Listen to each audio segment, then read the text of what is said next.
really turn a game on its head across the course of the second half. I mean, they kicked 14 goals in the third quarter against East Point. That was absolutely enormous. That is unheard of at any level, really, let alone against a fellow final side. So Sebastopol will be wary of that. I think if Melton do get a run on, Sebastopol will shut it down. They'll put a number behind the ball. They'll get numbers at stoppages. They'll want secondary, third stoppages and just take time off the clock. So it's just interesting to see how defensive Sebas go for a start. I don't want to sound like I'm discrediting Sebastopol, but they really are going to be up against it today. So. Indeed they will. The umpire holds the ball aloft here at McPherson Park. It's our second semi-final day. Should be an absolute cracker between the Bloods and the Boroughs. Siren sounds to get our game underway. It's going to be McIntyre up against Richards. And it's going to be Richards that wins it to ground. But the first kick away is by Lachlan Watkins. Sends Melton forward. They're going to the right of screen. Quick handball out into the possession of Lachlan Hickey. Top of the square stuff. Flying high there on that occasion was Brock Kennedy. Ball to ground. And quick kick on goal through for just a minor score. There's the first goal, first behind of our game. It comes in the space of just 20 seconds.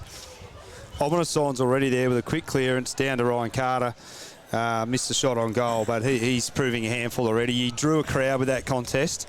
He's not a huge forward, but he's more of an athletic type, but certainly drew a crowd there. Sebas kick in, a little too heavily weighted on that occasion. Absolutely nutmegs Luke Heaney. Ball falls to the advantage of Melton. Now an opportunity for Keele. Got it off to a teammate. They kick along the commentary side of the ground. Just a little too heavily weighted on that occasion, and they'll turn it over. And just there we see Toby Hutt pushing right at the ground as a key forward. He has to do that. Jordan Cotter now with the footy. Prolific ball getter and really good user. Yeah, he's been terrific every game that I've seen so far this year, Jordan Cotter. We like the look of him. There's McIntyre. He'll fly alone, and the big fella, the 30-year-old, sometimes described as a veteran, not really. Still plenty of football left him in. Kick forward from Watkins. Now a real opportunity emerges for Jack Walker. Scrubbing sort of kick forward to Braden Kite, who has to do well to take it on the half volley. Now steaming into goal. Melton is missing to the right. That was Lachlan Walker on that occasion. Second behind for the Bloods. And Jack Walker with some quick hands there. Great around the stoppages there by Jack Walker. Set that up. Should have kicked that goal. So cut the let-offs early for Sebastopol. They're under pressure already. Yeah, they sure are. Well, ordinary sort of kick, only so far as Manito. Although he is tackled, dispossessed, and they'll hand the footy back to Sebas Borough. And it's going to be Keeble. Sebas are well known for their physicality, so they'll need to bring that today. Keeble, a long way from where we might find him for the bulk of the day. A little bit of a nudge there on that occasion, provided by Riley Walker, the resolute defender for Melton. But it's Sebas winning the footy. But look at that enormous pressure that forces the turnover once again. And now Sebas are away. Melton are away. They have it just the offensive side of centre wing, outer side of the ground, wanting to move it very quickly.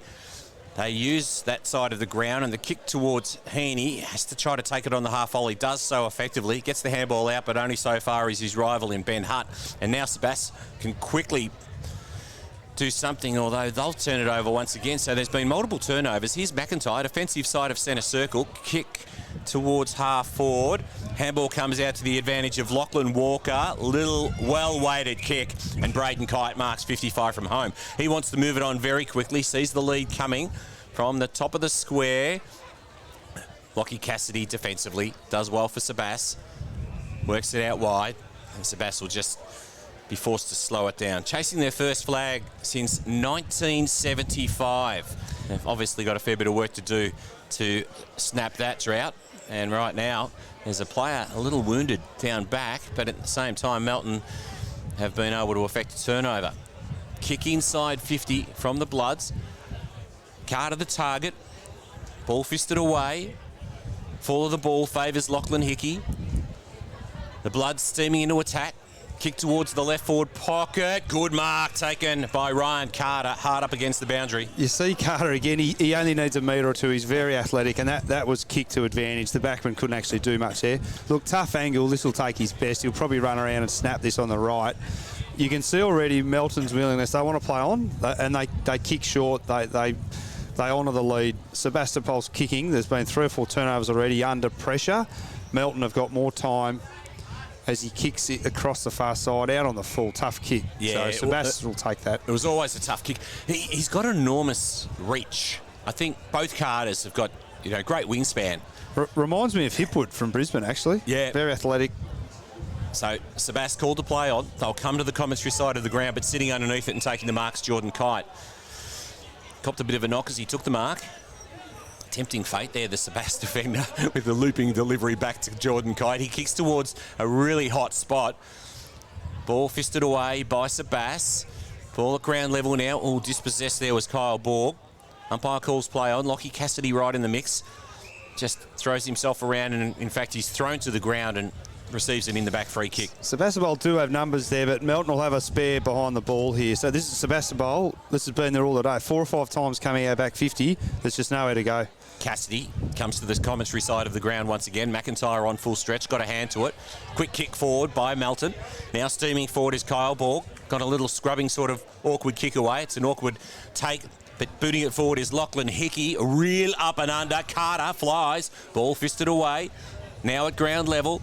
Sebas, opportunity to clear, thanks to Dummett. Dummett kicks to the commentary side once again. Walker spills what he should have taken. And then wrapped up in the tackle is Toby Hutt. Yeah, Toby Hutt and Riley Walker. Be a good battle there. Riley Walker's pretty athletic as well. Toby's got him for height, but it's not getting kicked well to Toby at the moment. Richards and Big McIntyre wound it out once again, and the umpire will call for another ball up.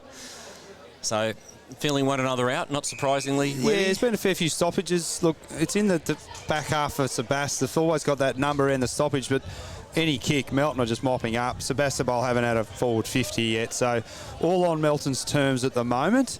They haven't capitalised, but look, Sebas, they're hanging in there, so Melton haven't actually hurt them on the scoreboard as yet. So Widgery, one of the Sebas players that comes on, and he's immediately into the action, but at the same time he's tackled heavily by Daniel O'Leary. And so Daniel O'Leary, the number 95, one of the higher numbers that we might see. I don't think I've seen a number that high, Wes. Not for a long time anyway. Not sure if there'd be a locker for him, but you can see with McIntyre and Richards, they both like to wrestle. McIntyre isn't their number one ruckman, but he's done a pretty good job with Orr injured. Yeah, he sure has. And he may well become a premiership player by the end of this season. Smothered kick there on that occasion.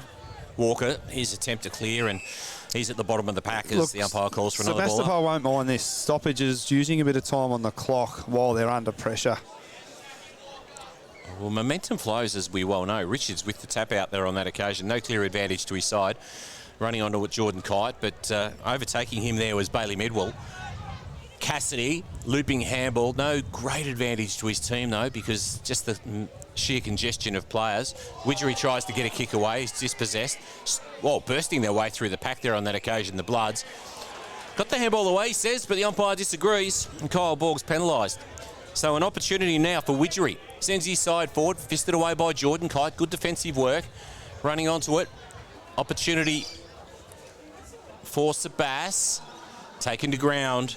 Now, this is where Sebastopol need to lock it in their 50. So they need to set up behind the ball on that far side, like most sides do. They've pressed up. Their backmen have rolled right up. Melton will have numbers around this stoppage, but good opportunity here for Sebas. Shallow or short throw-in or throw-up on that occasion. Borg, he's been prolific early. Another kick forward. This time. And there we have it, that number behind the ball. Yeah, and they've done well. And the ball comes to Widgery at 45. Interesting to know what the wind's doing here at McPherson Park. He sets sail. It's a nice long kick towards the top of the square. Oh, it gets over the top. He just rushed his kick. He sort of shaped the play on. He maybe should have gone back and actually lined up properly there. A little wasted opportunity, but they're on the board. Got good distance with the kick too, so I'm not sure that there's any real difficulty kicking to that left of screen or the northern end here at McPherson Park. He's a tough player, Widgery. I like the look of him. Yeah, he's had an impact. So Melton will come to the commentary side of the ground. The ball does tend to hold up in the breeze a little bit, so I'm suspecting now that we've got a southerly blowing to that left of screen. Little kick off the ground. I'm not even sure whose boot that was from. In fact, it was deemed to be off Sebas, so it's going to be Jordan Kite. About 30 metres from defensive goal. He's wanting to switch here, but Sebas have got coverage there, so down the line. They do well. Kick forward. Front position. That's a good mark by Jack Banbury. Former St. Pat's boy. No, he's done well. He's a good ball user, Jack, so... He likes to run. There's another whistle, and it's going to be further downfield. Or is it a reversal? Well, let's just assess what the man in lime is suggesting. I reckon there might be a bit of action a little closer to goal as Banbury was preparing to kick. And in fact, it is going to be a Sebastopol free kick. I think there was just a slight hold. It may have been Cotter on Keeble. Not necessary. Banbury looked like he was just going to kick that to the top of the square. So, silly little hold. I think there's a play on Keeble.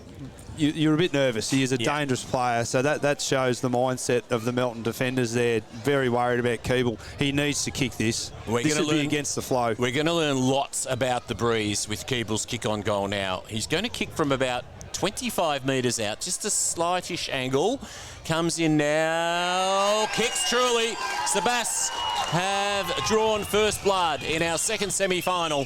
Keeble sends his side ahead by 5 points, 1-1-7. Sebastopol leading Melton 2 behind. That is against the flow. Melton would have had 5 or 6 repeat entries.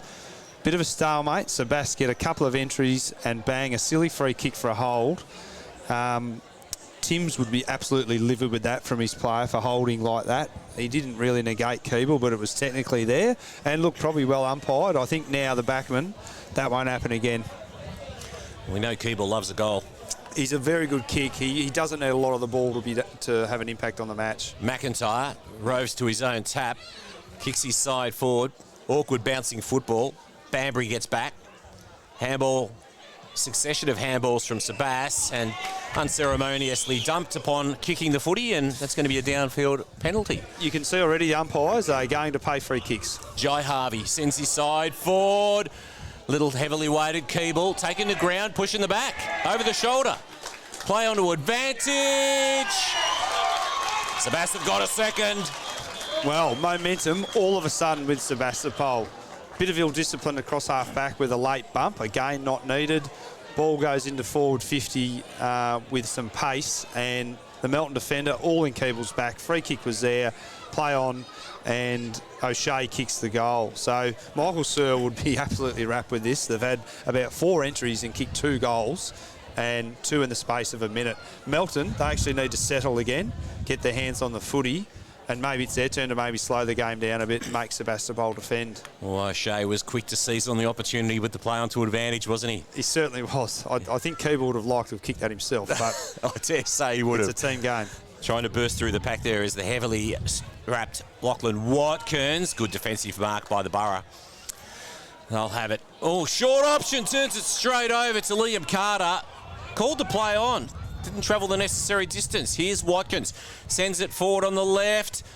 Ryan Carter was the target, trying to burst through the pack there. Melton and wrapped up in the tackle. Just goes to show players are nervous. That is a fundamental error. Go back off your mark 5 or quick steps, and then kick. He kicked off 1 step, turnover. Yeah. Here we go. Sebas, opportunity to clear. Hurried kick once again. Awkward bouncing footy. Bailey Mawson in the action. We've seen some really good performances from him. Can't take clean possession on this occasion. Sebas, taken high. Again, a free kick.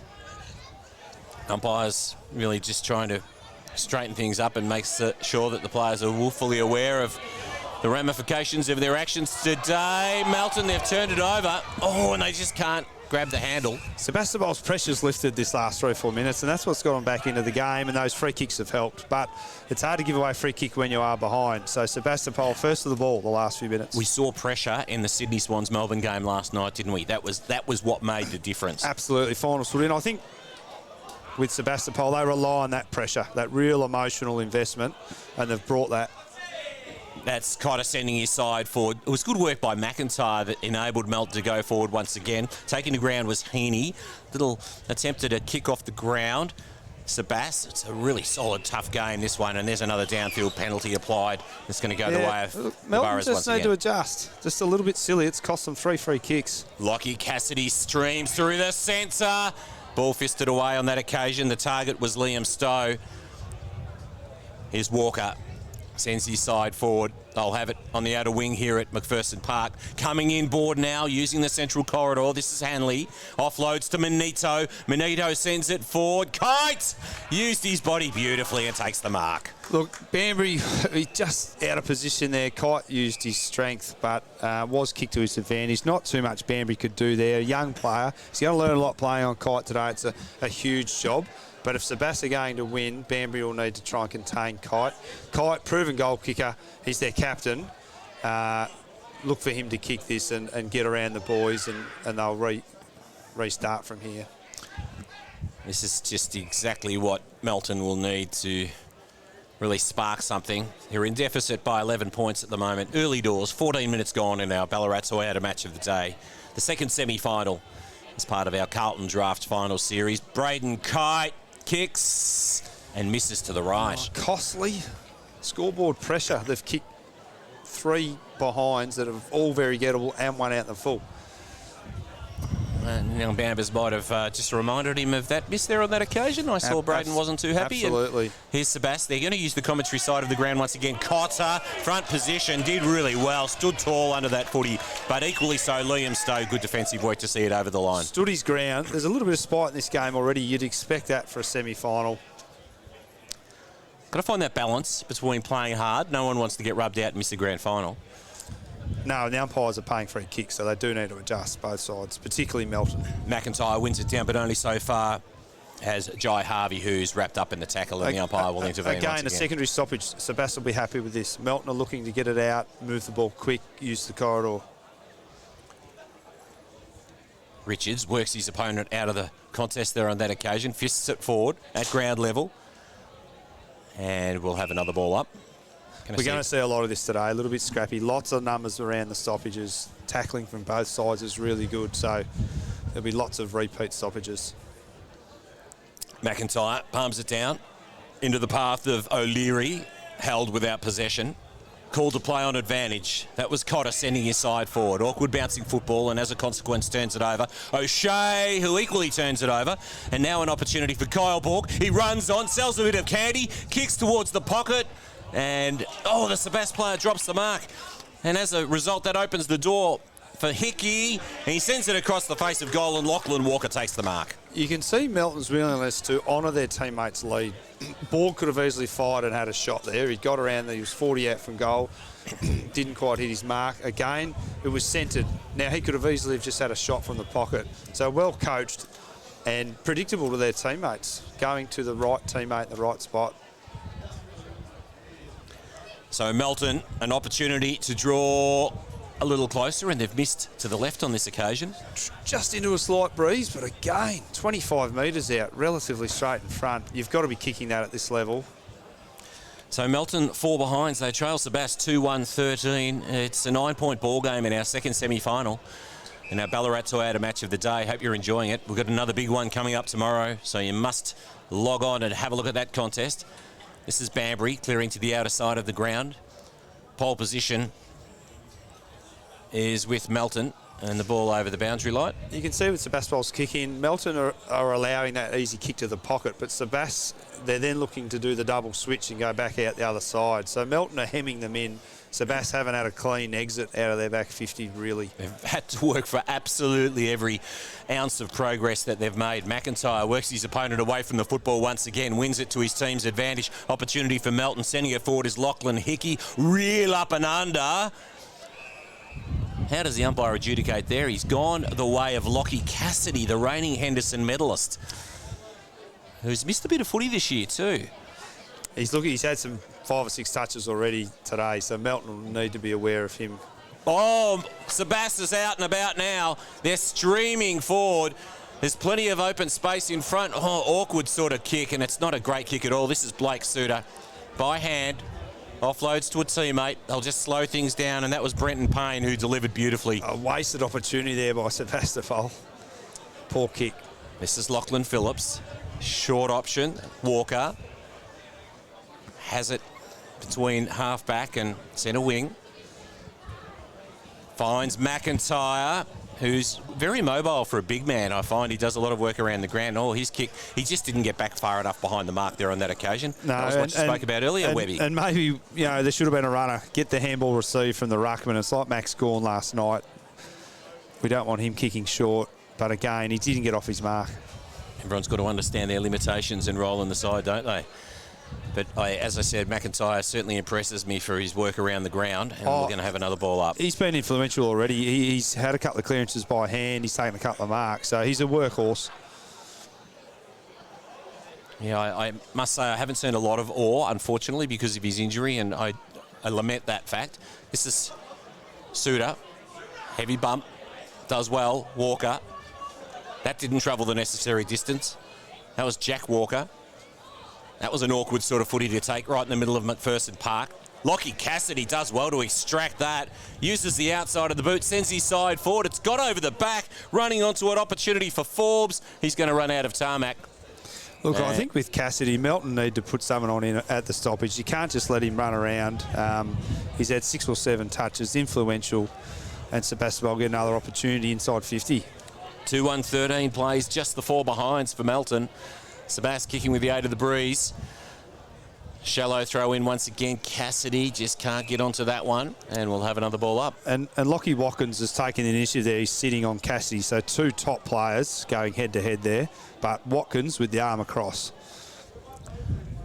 Short throw in once again. McIntyre uses his agility. Scrubbing sort of kick forward. Taking possession is Lachlan Hickey, and he's taken to ground. The umpire says 52 metres out from the Sebas goal. We'll have a ball up right. Some really good tackling by Sebastopol. It's a big feature of their game. Their tackles stick. They make them earn it, and they've got another stoppage on 50. That intensity they're bringing today is absolutely first class. Doing the ruck work now was Liam Stowe up against McIntyre, and we'll have another ball up as Widgery has nowhere to go. Again, lots of stoppages in this match. It's just interesting forward of the ball. Sebastopol got a little bit of separation there, so the Melton backman will be a little worried by that. Oh, there's a little bit going on behind play. I think you'll see Jet Hills trying to free up Cassidy with a block. Palm towards the boundary. Looping handball comes from Cassidy. This is awkward for the Melton defence, and happily seeing it over the line is Riley Walker. Another behind for Sebas. 2-2-14 plays, 4 behinds. And Sebastopol set up pretty well behind the ball here too. So now it's Melton struggling to penetrate the back 50. The umpires are involved again. A hold off the ball. This time Sebastopol holding. So both teams have just been sucked in a little bit to the physicality and unnecessary free kicks. So the Bloods come out wide. Jordan Kite marks it defensive side of centre wing, commentary side of the ground. His side in deficit. And Sebastopol stifled them. This is a slow play. This is not what Melton want. Sebastopol will be wrapped with this. And it's not what we typically see of Melton. And there's a one-handed handball on that occasion. And a 50 metres. Both coaches at quarter time will be addressing their players in regards to adapting to the umpiring. They're too overzealous. There's holds. That was undisciplined. Hanley, short option. Braden Kite takes the mark hard up on the lead. Another example there of honouring the lead. A lot of guys would have just banged that long, and it would have been Russ for a point on top of the square. Kite only had a metre, and he hit him up. So Melton certainly looking to kick shorter and run and create and handball, receive and overlap. So Sebas need to be aware of that. They can't all peel back, assume they're kicking long, because they're spotting up. Plenty of goal face for Braden Kite as he comes in. Slight angle, but will kick from about 45. Gets close to the man on the mark. Sends it across the face once again. Misses to the far side. And a 5th behind for Melton as they trail by 9 points. That may be a bit trickier once you're actually out there, but geez, Melton would be ruining this. They really should be 3 or 4 goals. It's one of those things where I know that you can't really say too much until both sides have, kicked a particular way. It's a bit like both sides batting on a particular wicket, isn't it, really? It certainly is. It certainly is. You don't judge it yet. And look, the kicks are certainly travelling more to the left of screen, Sebastopol's end. Bloods into attack again. Carter the target. Plenty of Sebas presence back there on the last line as another pack forms just 15 metres out from the Melton goal.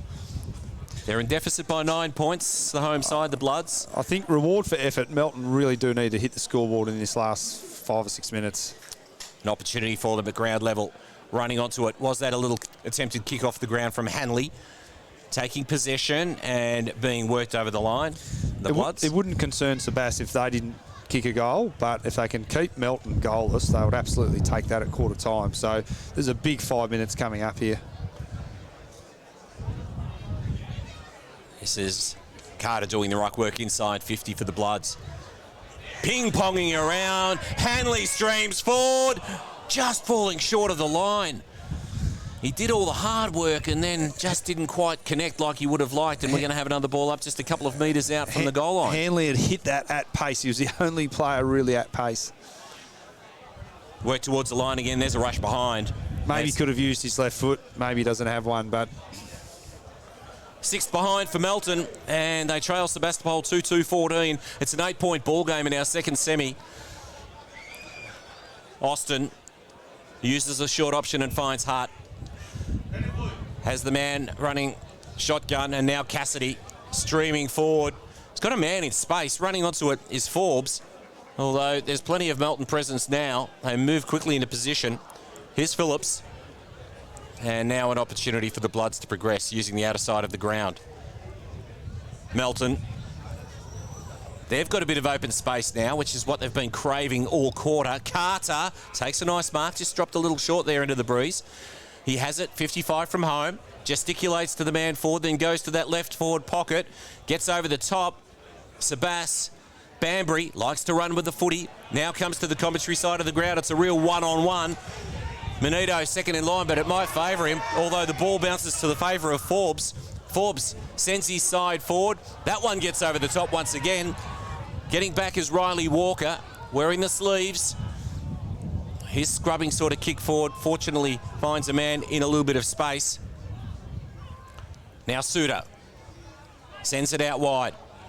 So it's like we're doing circuit work right at the moment, Webby. It was the only time Sebastian actually come out the other side, but Banbury came out of the fat side and created an attacking option. Keeble just ran out of the ball, which shows the breeze. Keeble's done that 3 or 4 times. Yeah, Keeble. Oh, now an opportunity emerges. This is Chase Dummett, and he capitalises on his opportunity and sends his side to a 14-point advantage here at McPherson Park. Sebastopol 3-2-20. Melton just the 6 behinds. A little bit of credit to Toby Hutt there. He didn't take the mark, but as a key forward on a day like this, he's not going to take 15 marks, but he needs to get to 25 contests, bring it to ground. His man was right with him. He created the spill and just an opportunistic goal. And that's the difference so far. Sebastopol have made the most of their opportunities. Melton have wasted theirs, and they take a 14-point lead, and we're nearly at quarter time.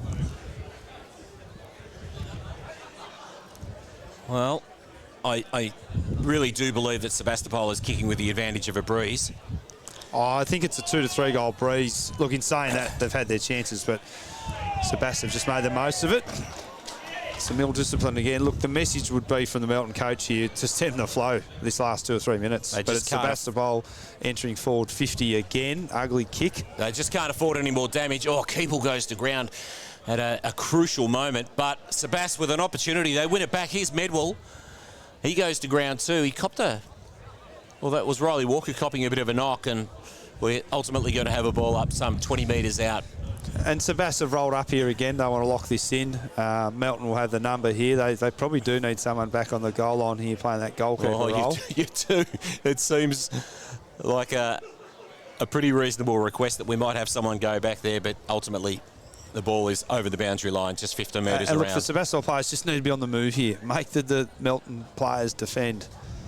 They have an opportunity to create something, having it so deep in attack. McIntyre and Richards. Snap on goal. Cassidy. Oh, he's kicked an unbelievable goal. Running towards the boundary, snapping back over his left shoulder. And all of a sudden, it's a 20-point advantage with the Boroughs. We've highlighted Cassidy 3 or 4 times. Again, he was at pace at that stoppage. Melton trailed him out, and a wonderful finish. That's been the difference. Melton missed from 25 metres out. Cassidy kicks hard up against the boundary. Well, as I said earlier, we know the firepower that Melton possesses, and perhaps we'll be saying something different at half-time when they've had the opportunity to kick to the left of screen, and with the aid of the 2 to 3 goal breezes you've indicated. But right at the moment, Sebas would be pretty happy with the fact that they lead by 20 points. Centre square infringement from a Melton player, stepped in across the line. Again, not good enough at this level. Nah, just silly ill discipline. Pumping it forward with a really towering kick there was James Richards. Ball gets back, he's suit up. Oh, he's a tough player, but he's taken the ground on this occasion. Dispossessed, and Sebas have won themselves a free kick. We're talking about Sebastopol's tackling pressure. A quick entry puts Backerman under pressure. And they've just panicked a bit there, the Melton defenders. Again, technically, yes, that free kick was there. He was in his back. This would be a little dagger in the heart early. Aaron Timms would be absolutely screaming at this. Now's not the time to be making mistakes like this in a second semi-final. Unfortunately, they have. Sebastopol can really make them pay here. Sebas on the siren. He's kicked it. Sebas will take a 26-point advantage into the first quarter break. And you can see the Sebastopol players ran from everywhere. Melton players despondently wandering across to their huddle. Even that, there's a lot of energy with the Sebastopol faithful as well down below. So, look, to come down to Melton, an away second semi-final, you could not have asked for anything better. Kicking with a breeze and capitalising on their entries. The last 10 minutes, they definitely had more of the play. Melton wasted their opportunities in that first 10 or 15 minutes. So, both coaches will have a lot to say. Michael Searle will be pretty happy with that. He will need to be aware, though, Surly, that the conditions are now going to change. So they will have to go a little bit defensive. Melton, they really need to get the fundamentals right. They've been too undisciplined. They've given away free kicks. And look, no one means to miss opportunities in front of goal. It's tough. But good players stand up. And I think some of their leaders have been the main culprits down there. So a few things to address. There was a bit of heat in the game early. The umpiring, they're certainly officiating the game. There's been plenty of free kicks both sides. So they need to adjust the players to what the umpires are doing. So great contest ahead, Wes. Indeed, with what we estimate is a 3-goal breeze that Sebas has kicked with across the course of the first quarter of our Carlton Draft second semi-final in the McDonald's Ballarat Football Netball League. We hope you're enjoying the coverage. You're with Wes Cusworth and Gavin Webb. And at quarter time, as we take a break, it's Sebastopol 5-2-32, leading Melton 6 behinds.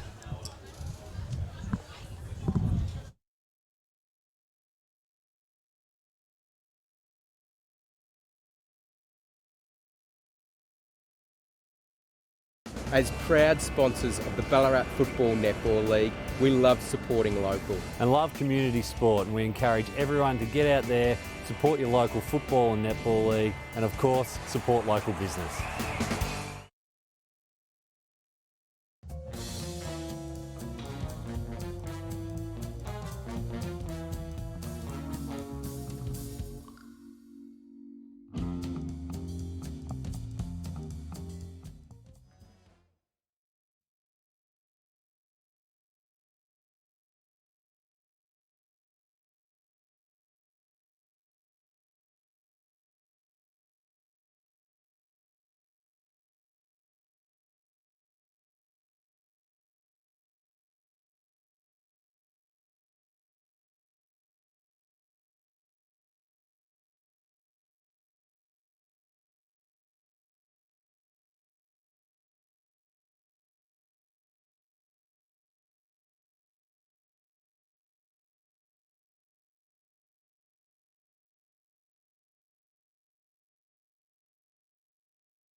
Welcome back to McPherson Park. It's the second semi-final day in the McDonald's Ballarat Football Netball League. Hope you're enjoying the coverage with Wes Cusworth and Gavin Webb.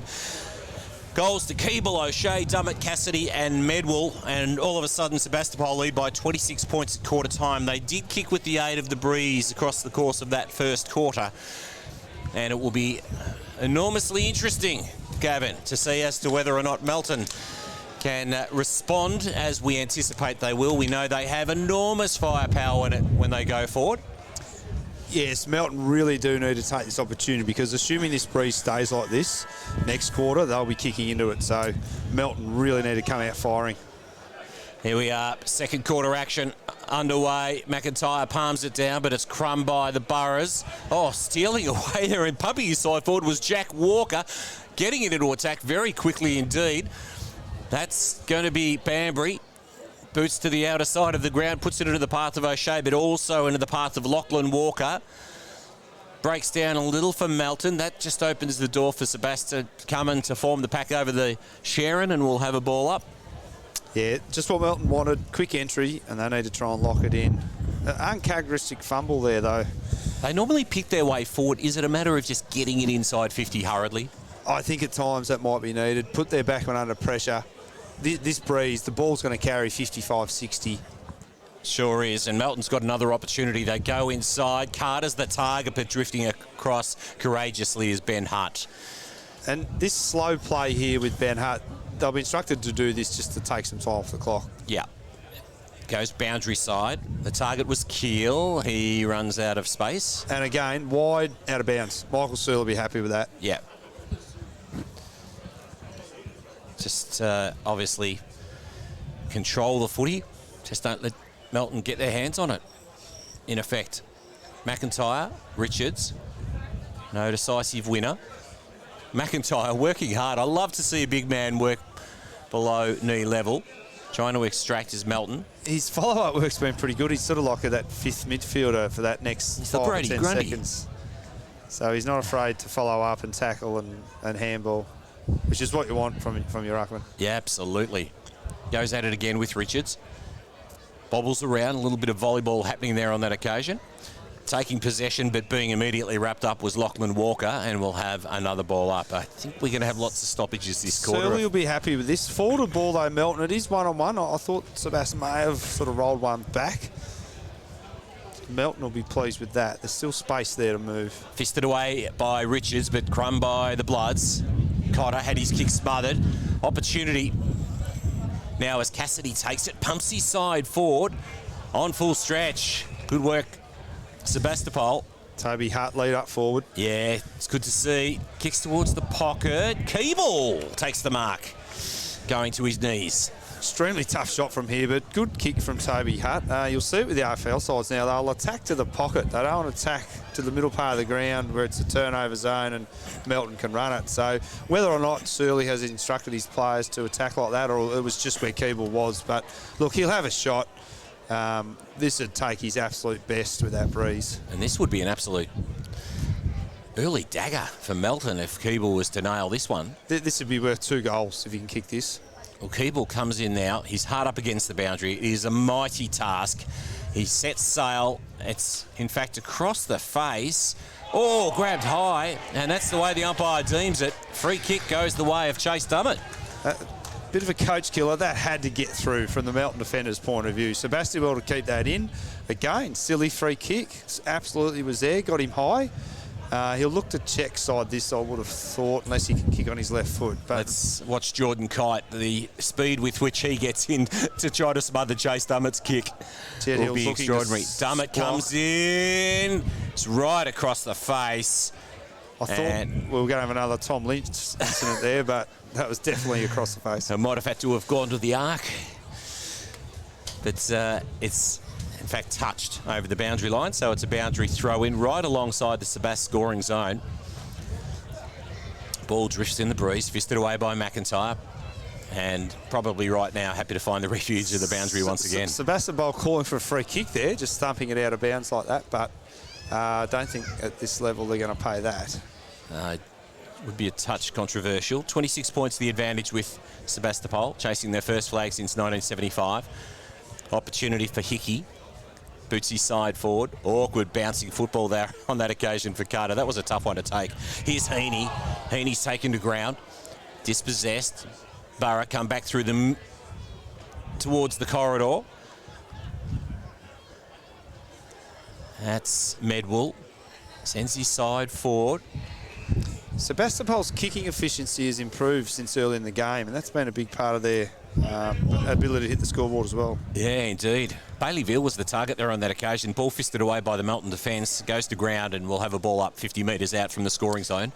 I think with Sebastopol's kicking, they're confident. They're up and about. They're willing to go through the middle, so definitely playing with confidence. Yeah, indeed. So, Sebast working hard. They take possession and ultimately will have another ball up. And in fact, deemed not to have disposed adequately. And as a consequence, it's going to be the Bloods winning themselves a free kick at half back. Melton need to look for their 45 angle kicks, play on, switch. If they just kick it down the line, it's going to fall into Sebastopol's hands. But they do need to look to move the ball quick. Hickey. But Sebast have set up pretty well here defensively. They've got numbers back.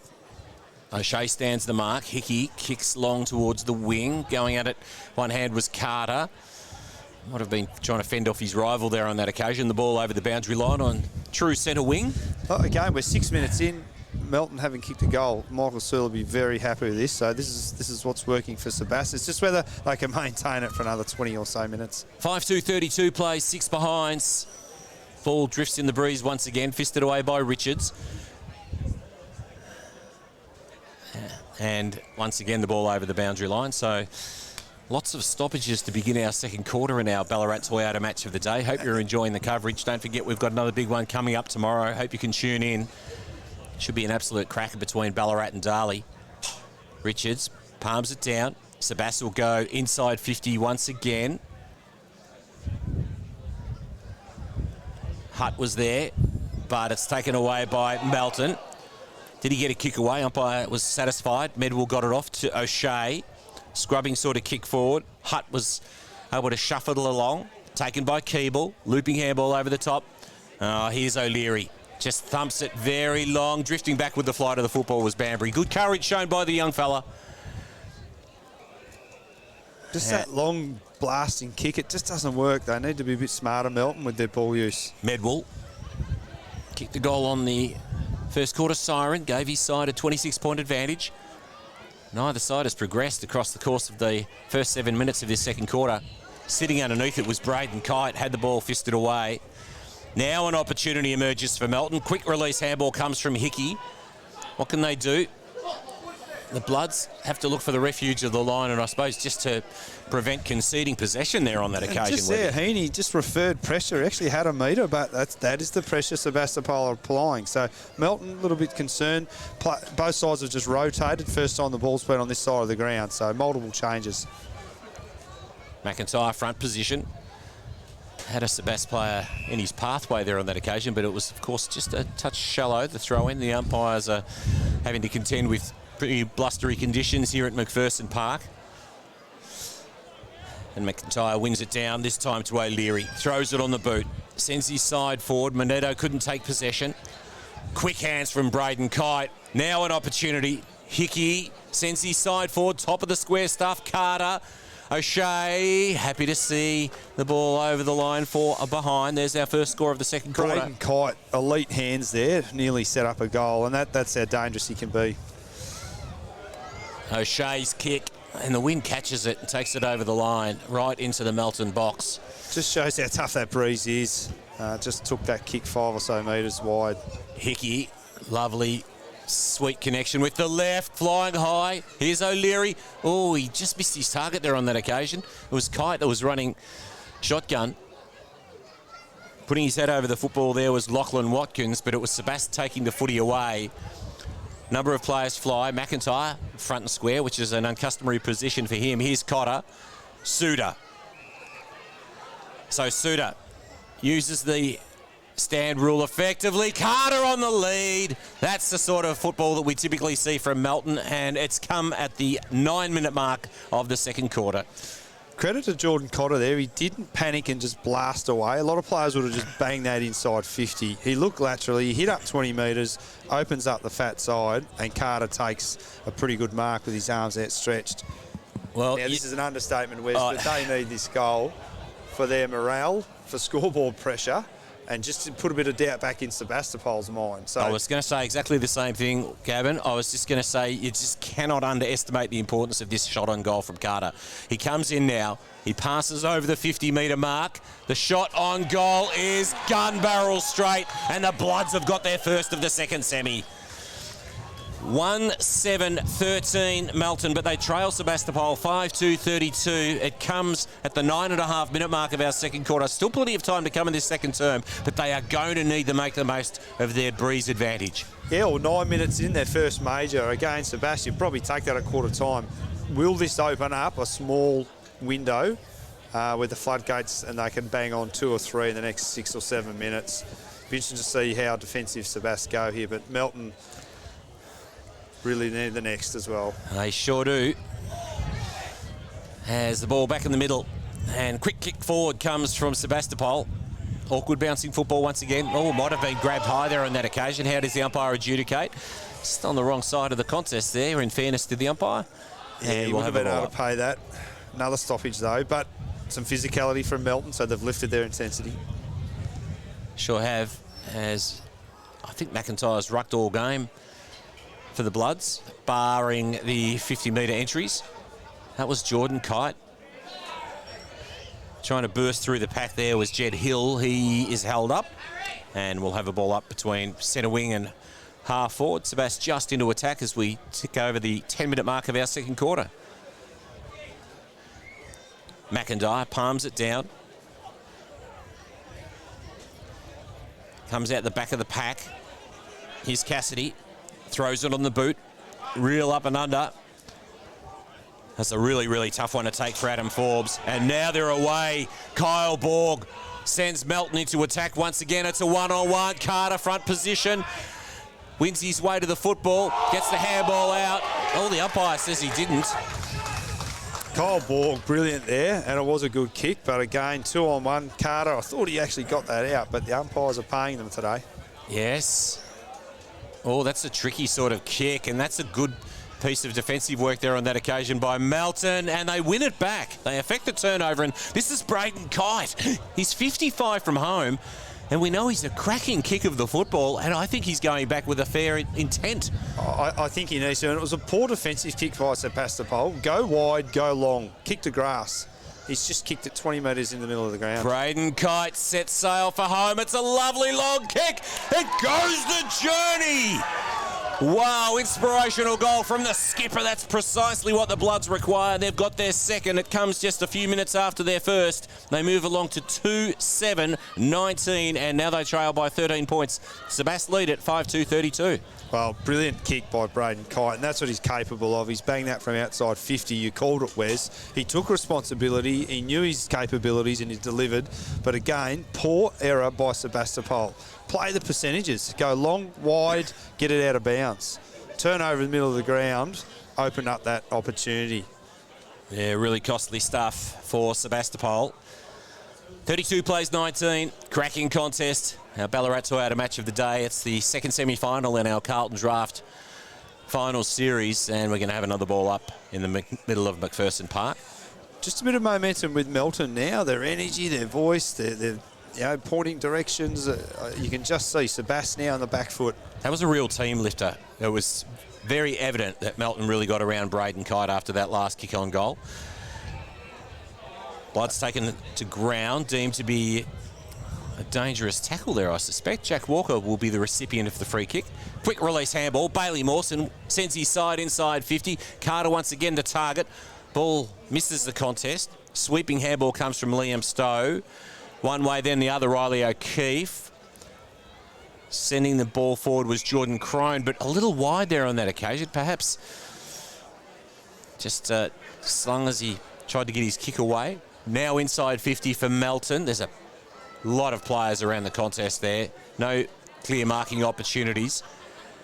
Doubling back, spilling the handball out was Melton, but only so far as Sebastopol, and a succession of handballs, and eventually it's going to be Ben Hutt sends his side outside defensive 50. Straight back in, juggling mark. Good work by Lockie Hickey. And just Melton's pressure there. Sebastopol are under a lot of pressure. No clean exits. Rush kicks, rushed handballs, kicks falling short, and Melton get a repeat entry. Not much the defender could do there. The forward naturally in front and the defender reacting to the forward's movement. Again, this will take his best. I think he'd be aiming for the left goalpost, Lachlan Hickey. He's on the correct side for a left footer. It's a nice kick off the boot distance-wise, but he's just drawing it to the near side quite markedly, and unfortunately there's no result. It's in the affirmative for Melton, and as a consequence the margin remains at 13 points, separating the two sides. Just pulled his kick and Sebas just have to go down the line. Ben True, long kick, Bailey Mawson, front position, paid the mark. So at different times this year, Bailey Mawson's had a real presence, particularly as providing a bit of a chop out for Brett McIntyre. Yeah, he certainly had some good one-on-one contests today and impacting the match. Kicks his side forward. Massive players around the football. Real congestion inside 50. Bursting away was True. Mark spilt there on that occasion by Cotter. Pack forms over the football. And we'll have another ball up. 55 metres out from Melton's goal. Again, another rush kick by Sebastopol. You know, only went 30 metres. Melton will be very happy with this. They've got a stoppage just outside 50. We'll find that Melton will typically pick their way out of defence, whereas I think Sebastopol are probably lacking quite the deliberate intent that we might see the ladder leading Bloods. Yeah, that's a fair comment. There's lots of pressure being applied by Melton as well, which is contributing to that.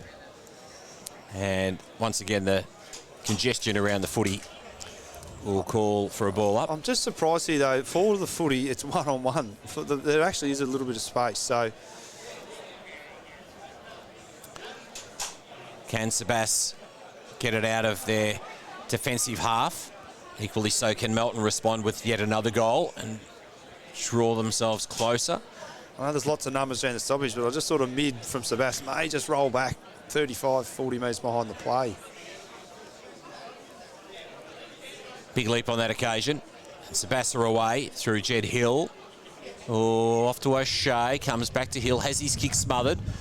O'Shea, he's dispossessed of the football. Really desperate, tough stuff. Really physical contest this second semi-final, not surprisingly, given the prize that's on the line, grand final ticket. You can see there with O'Shea, he mustn't have a left foot. Again, if he could kick that down the line with his left, Sebas were out, but he turned back on his right. Turned into trouble. Bursting away now is Widgery. Tough as. Moves the ball forward, ball fisted over the boundary line. Just the offensive side of centre wing. Sebastopol in attack, leading by 13 points midway through this second term. Little lull in play here. Some number of stoppages and bandy throw-ins. Sebastopol like this. I won't mind soaking up a little bit of action. There are a couple of very, very good minutes for Melton. They might get another now as Jack Walker had it. Although Sebas will win it back through Luke Keel. Called to play on. Sebas into attack. Keeble the target. The two number 9s against one another. Phillips does pretty well. Happy to see the ball over the boundary line. Yeah, did well there, Phillips. He's got a big task play on Keeble, so he's going to be kept very busy. Can't give Keeble any space. We can see how dangerous he is. Real live wire, Keeble. Pretty exciting player. Now Mawson doing the ruck work for Melton. Was second in line there on that occasion, taking possession. Hickey sends his side forward. Drifting back. Here's O'Leary. O'Leary's got a man running wide. Now in to the top of the square. Braden Kite takes the mark. Just read it better there on that occasion, Braden Kite. We were just saying here there have been a number of stoppages and some slow play and boundary throw-ins, but Lachlan Hickey, just with that turn of speed, opened it up and then a quicker entry which put Sebastopol under some pressure. And that was a great kick to advantage to Kite. Captain goes back. He should nail this, Wes. Well, particularly as he kicked one from another 30 metres out. Then this one, he makes the goal umpire work on this occasion, but he has kicked truly. Braden Kite's got his second. Melton's got their third, and now the margin sits at just 7 points separating these two sides as we tick towards the 19-minute mark of our second quarter. Sebastopol lead 5-2-32, Melton 3-7-25. Well, we've got a game on our hands now. Where's Braden Kite? That's his 42nd goal for the year. He's a proven goal kicker. He's their club captain. He has stood up and said, follow me. He's kicked 2 crucial goals. They're right back in this, and there's still at least another 10 minutes left in this quarter. So Melton really have a chance to put some score on the board. Well, that's right. Those first 5 or 6 minutes, we just saw stoppage after stoppage, so there may have been some time on added there. As Melton will go forward once again, they are really starting to pick up a little bit of momentum in this game. That centre clearance, Lockie Watkins, key player, really starting to get his hand on the footy. So Michael Searle and his midfield group will need to be aware of Hickey and Watkins and Walker and these players. McIntyre back doing the ruck work for Melton up against Richards. That was Hickey trying to move the ball forward. Look at that swarm of players around the football. Oh, trying to bounce his way through. There was Jai Harvey and doesn't dispose adequately. Winning himself a free kick is Harrison Hanley. Yeah, bit off a little bit too much there, Harvey. Hanley sends his side into attack. Carter the target, but getting across is Crone. That might be that extra man back, I suspect. Just interesting to see, like there's a switch on, but he's chosen just to go down the line. Now that may be a directive from their coach, but he hasn't. He's coming board, Wes. Crone has his kickers just created a real 50-50, but now through Dummett. Dummett kicks towards Keeble, fisted away by Phillips. And worked towards the boundary. Taking possession was Watkins. Sebas at half-back. Oh, dangerous territory. Too heavily weighted, but not able to take possession was Heaney. Ball comes out to the advantage of Finesse. Oh, turning it over. Shot on goal. Melton. They've got another one. Jack Walker kicks his first goal of the game, and that is the 4th for Melton. They move along to 4-7-31. Sebastopol 5-2-32, and here come the Bloods.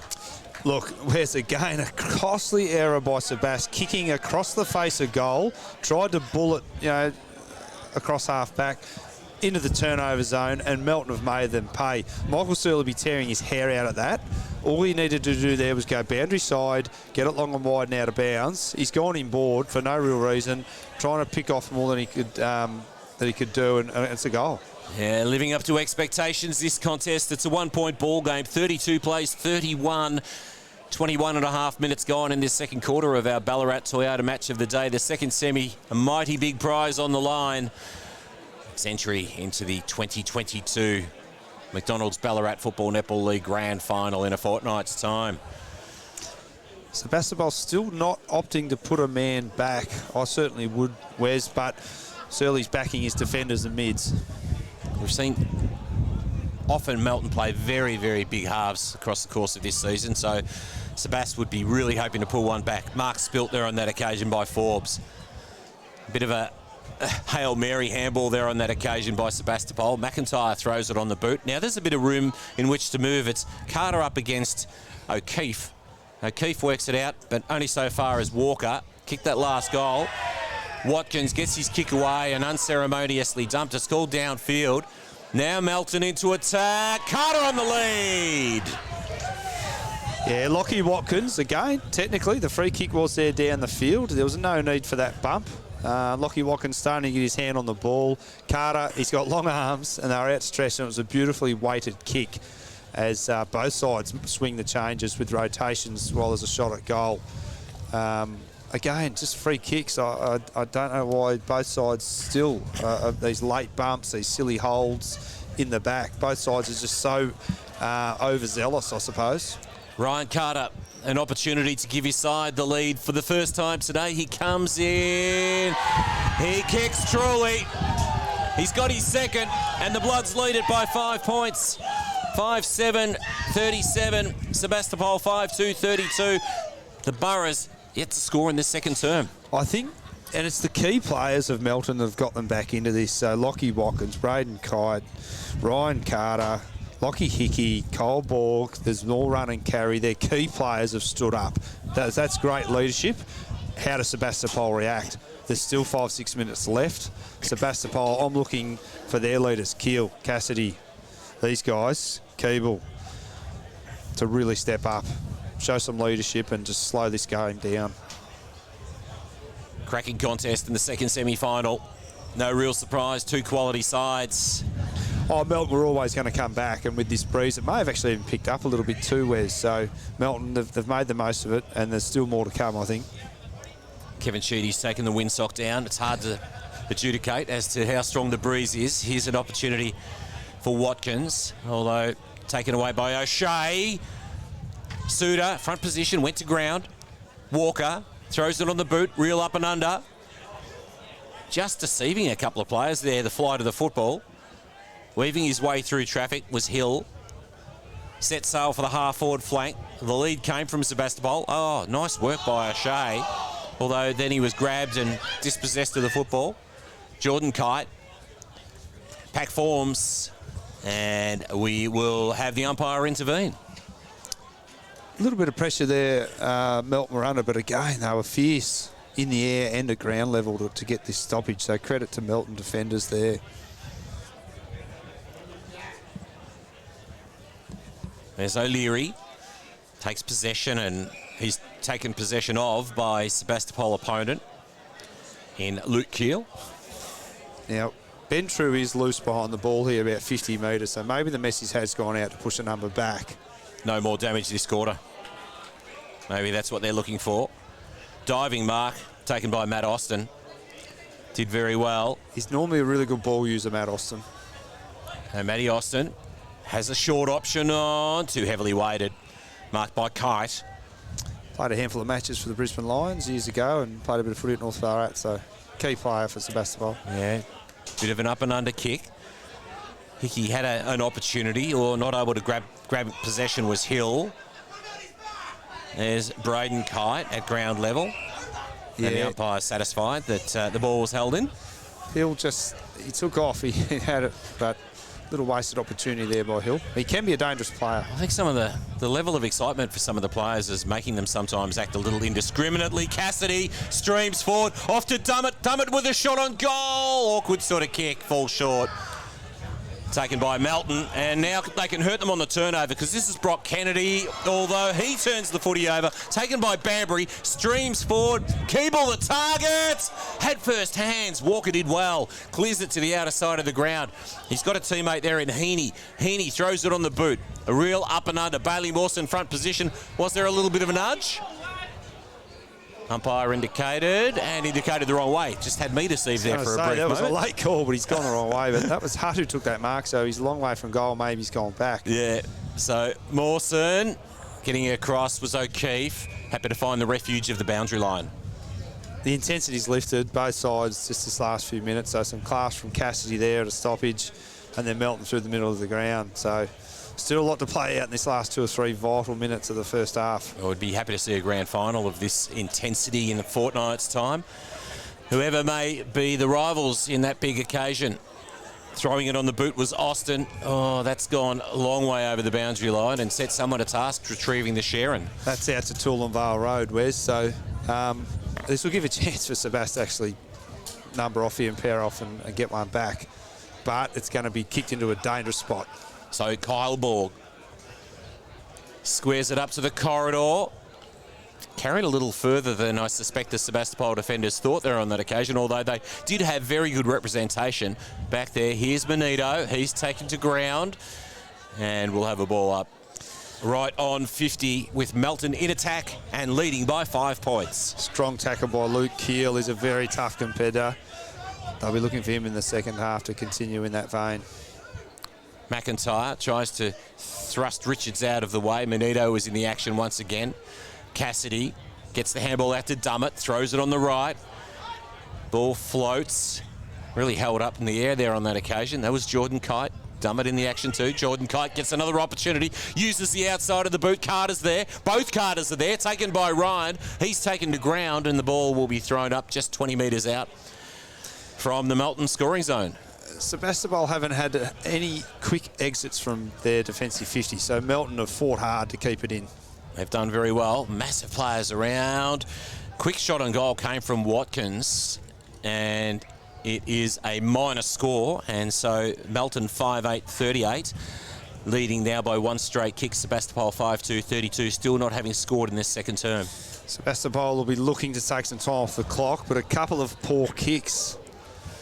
Carter, corridor, dangerous territory, and Melton once again, and a shot is going to come after the half-time siren. Melton already leading by 6 points, and now an opportunity to go further ahead with Liam Carter to have a shot on goal for his first of the game. There were two poor kicks here. The kick-in didn't hit the target, which put the player under pressure deep in the back pocket. Then that kick was under pressure and a turnover. Again, that is a coach killer. In the last 20 seconds of the quarter, just play the percentages, long, wide, or hold on to the footy. Liam Carter sets sail for goal. The double cobra from Liam Carter. His teammates go to him as his team now leads by 12 points at half-time in our second semi in the Carlton Draft McDonald's Ballarat Football Netball League final series. The Ballarat Toyota match of the day indicates that Melton 6-8-44, leading by 12 points over Sebastopol, held scoreless across the course of that second quarter, 5-2-32. Gavin Webb. In the context of this match, how crucial will that play be? Melton had been attacking. I thought Sebast had done enough to sort of finish the quarter off. They had control of the footy from a kick-in. 3 goals that Melton have kicked have come from poor kicking errors by the Sebastopol defenders. I know they're under pressure, but at this level, you've got to be a little bit better than that. So, look, it's gone. They've wasted those opportunities early, Melton, in the first quarter. They've certainly made the most of the win that quarter. They've slammed on 6 goals to nothing, and that's just as important. You know, if Sebast had scored 1 or 2 into the breeze, it would have been worth double. So, full credit to Melton, and it's been their leaders and it's been their key players that have got them back into the game. And look, their defenders, when they have had some pressure down there, you know, against Keeble and Hutt and these guys, they've stood up as well, Lockie Phillips and these guys. So, yeah, look, this game's got a little bit of everything, Wes. There's some run and carry when available, lots of stoppages, lots of tackling. The umpires are still having an influence, so teams need to adjust to that. And we're starting to get some hits on the scoreboard, particularly to the left of screen. This breeze, you know, it's clearly worth 3 or 4 goals. So both coaches have a bit to think about. Melton can't get too carried away. They've done what they had to do. They've got their nose in front. Now it's Sebastopol's turn to have this breeze. So how well have Melton learnt from the first quarter when they were kicking into the breeze? How will they defend? Will they put a number back? And with Sebastopol, I mean, this is their go time. They have to attack. They have to make a massive move here. So it's a fine line between defence and attack. And that's the beauty of the contest with 2 good sides, Wes. That's the voice of Gavin Webb providing colour for today's second semi-final in the McDonald's Ballarat Football Netball League. At half-time, goal kickers Braden Kite has 2, Ryan Carter has 2, singles to Jack Walker and also Liam Carter, and for Sebastopol, 5 individual goal kickers, Keeble, O'Shea, Dummett, Cassidy and Medwell. It was a 26-point advantage to Sebastopol at quarter-time, and now at half-time with a massive 38-point swing, it's Melton 6-8-44, leading by 12 points over Sebastopol 5-2-32. We'll be back after a short break.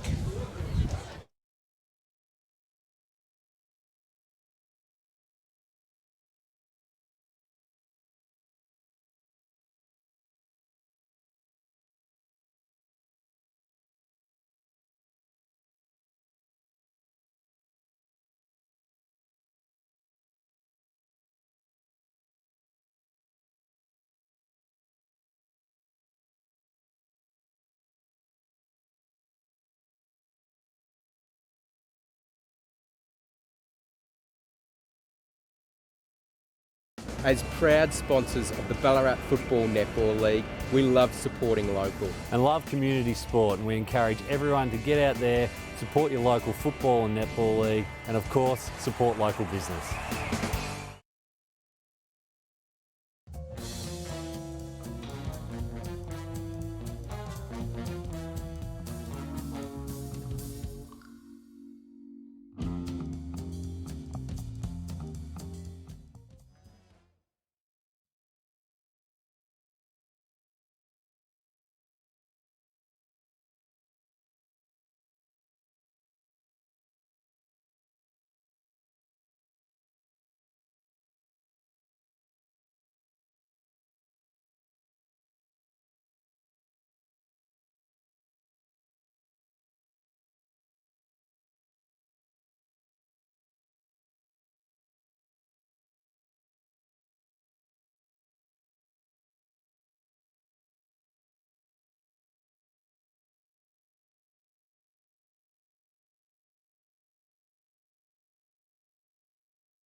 Welcome back to McPherson Park.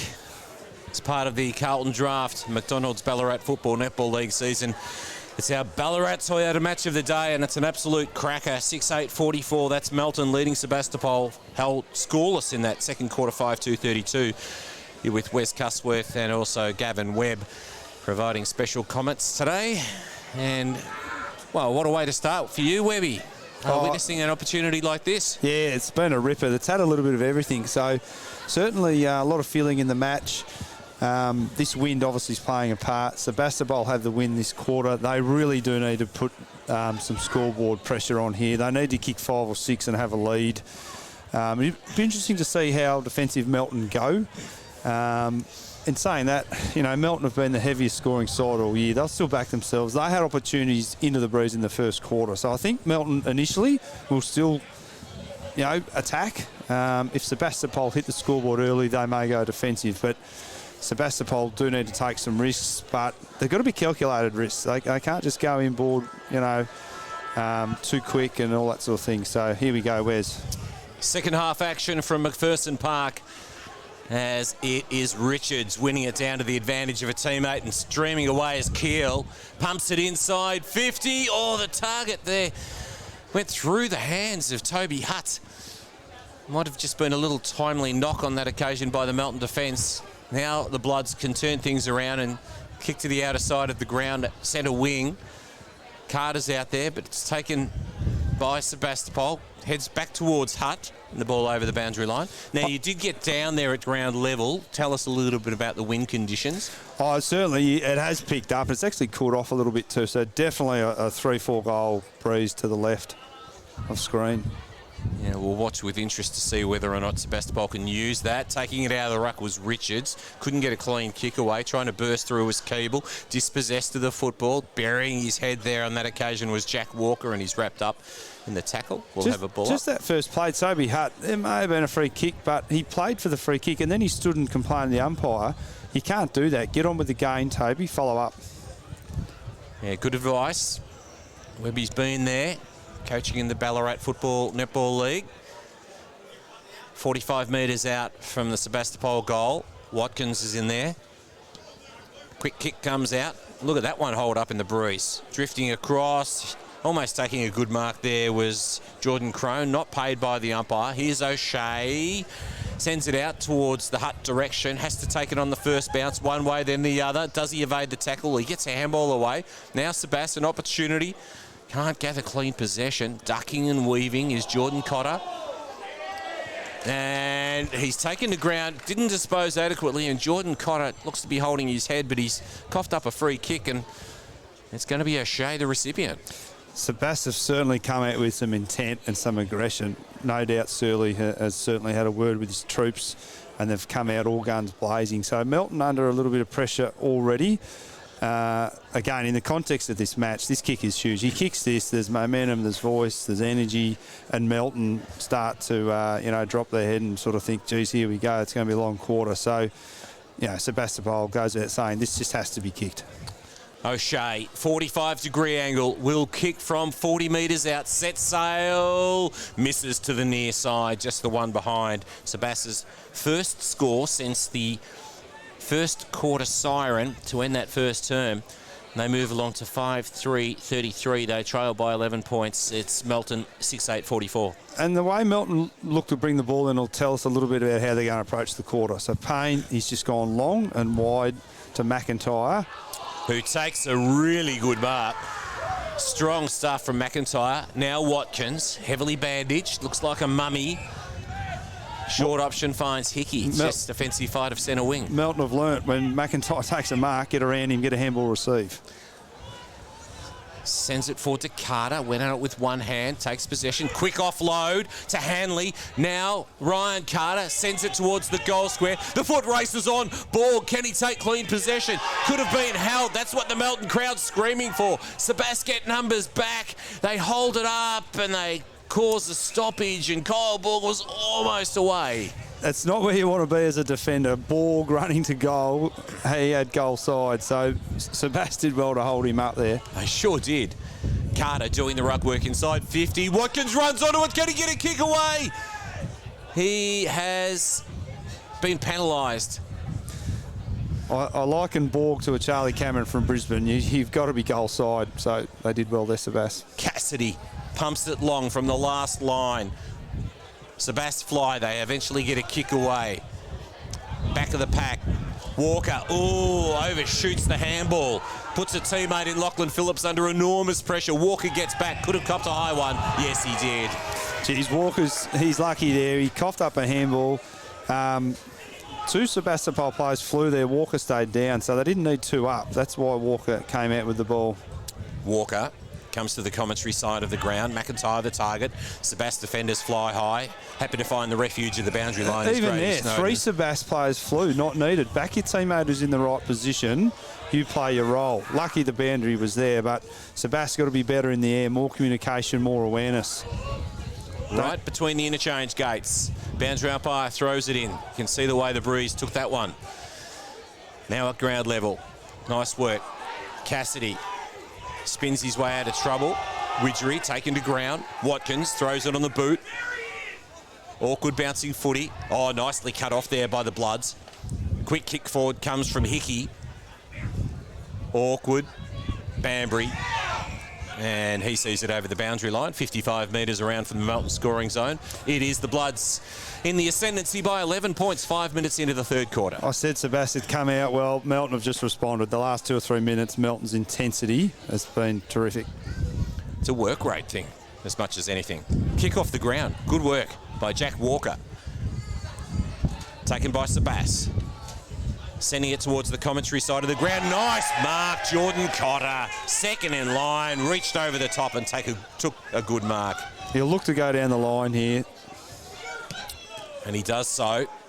Cotter, McIntyre, front of the pack. Throwing into the boot, Sebas. Through the hands there of Hutt once again. Suter sends his side inside 50. Shallow sort of entry, really held up in the Breeze. Throwing it on the boot, Hickey. And the mark taken by Carter. I think, look, Toby Hutt, it got over the back of him. You've got to get it to ground. You can't let it just go to the back. Walker sat off him. Beautiful handball inboard and they're away. So just some crucial errors here. And look, the stakes are high. It's a second semi-final. Both sides realise this. You don't leave anything on the park in a second semi-final. Huge kick into the Breeze. This will be worth 2 if you can kick this, Carter. Yeah, Liam Carter lining up for number 2 for him for the day. His side already in the ascendancy by 11 points. He gets close to the man on the mark and he misses to the right. And still, Gavin, we do not have a goal to the right of screen to the southern end of McPherson Park. Just shows how tough it is to score. He's 20 metres out straight in front. He kicked that 99 times out of 100. So let off for Sebastopol. 12-point advantage with the home side, Melton. They dropped just 2 games this season. O'Shea comes very wide with the kick. It sits to avoid going out of bounds. And a quick kick forward from Melton is cut off by Sebastopol at left half back. Sebas used the commentary side of the ground. This is Hutt. Quick release handball into the path of a teammate. Keeble sends his side forward. Bouncing football. This is Jordan Kite. Gets back. Has a little bit of room to move. And his kick is taken by the Breeze and bounces up over the line. Interesting, Sebas from back 50, though. Just chose to go down the line where it come from. They did not look to switch. They actually had an opportunity. So I think if they're going to score, they do need to look to go in board and still switch where possible. Bit of a jumper's hug there on that occasion by McIntyre. Running onto it is O'Leary. Here's Cassidy, reigning Henderson medalist. Handballs off to the advantage of Keel. Sends his side forward. How does this bounce? It bounces across the face and through from behind to the far side. Sebastopol move along to 5-4-34, trailing by 11 points. Melton, 6-9-45. Lockie Cassidy again, he's been immense today. He's just so consistent throughout each quarter, and I'd be putting some time into Cassidy if I was Melton. Yeah, you can really see why he caught the attention of the umpires last season. The nude nut helps as well, Wes. Sure does. There's another one. McIntyre sat under it. The ball spills out. Kick forward by O'Leary. Challenging one to take. Eventually it's True. And he sees it over the boundary line between the interchange gates. Yeah, did the right thing there, True. Just got it out, reset, forward and behind the ball here. They can reset. 45 plays 34. 9 minutes gone.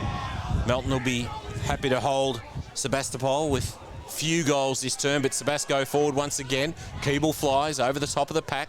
Walker palms it down to Jordan Kite, who looks out wide. And that's a little wider than perhaps he even intended there on that occasion. He had a man out there in Lachlan Phillips, but it was beyond his reach and the ball to be thrown in some 35 metres around from the scoring zone. I just think the last few entries from Sebast have been rushed, they've been high kicks, whereas Melton a bit more efficient when they go forward. Shallow throw in, McIntyre first to it. Kick around the body, over the boundary line, on the bounce, so it'll be a throw in. That kick came from Jed Hill. The players need to adjust. The boundary throw-ins are all falling short because of the breeze. So, smart players get to the front of the fall of the ball, the front of the stoppage. That's where it's falling. Yeah, it's a pretty obvious one, that one, isn't it, really? That one doesn't hold up quite so much. Fisted away, and in fact fisted through for a rush behind to Sebas. The margin back out to 12 points, 5-5-35 Sebastopol. Melton 6-9-45. Melton will take that, just rush points, taking up some time, no real impact on the scoreboard. In fact, 10 points separate the two sides, 45-35. Long kick out wide, flying was Braden Kite. Not able to take the mark. Ball over the boundary line, 55 metres from the Borough's scoring zone. Smart kick though by Melton. It's outside 50. It's out of bounds. That's a win. Plenty of players around the football. Melton happy to create some congestion, wanting to mitigate the damage this third term. We saw Sebastopol kick 5 unanswered goals across the course of the opening term of our game. And then Melton responded in kind with 6 in the second quarter. So no goals to the right of screen. Kicking out wide. Carter was the target. And the ball over the boundary line once again. So Melton probably pretty happy with this right now. Oh, look, you'll see Carter. It's a long way from home, but that's his role in this quarter. He has to get way up the ground to be a target. Otherwise, the ball is just not going to get down to the forward line. Richards flies alone, fists it away.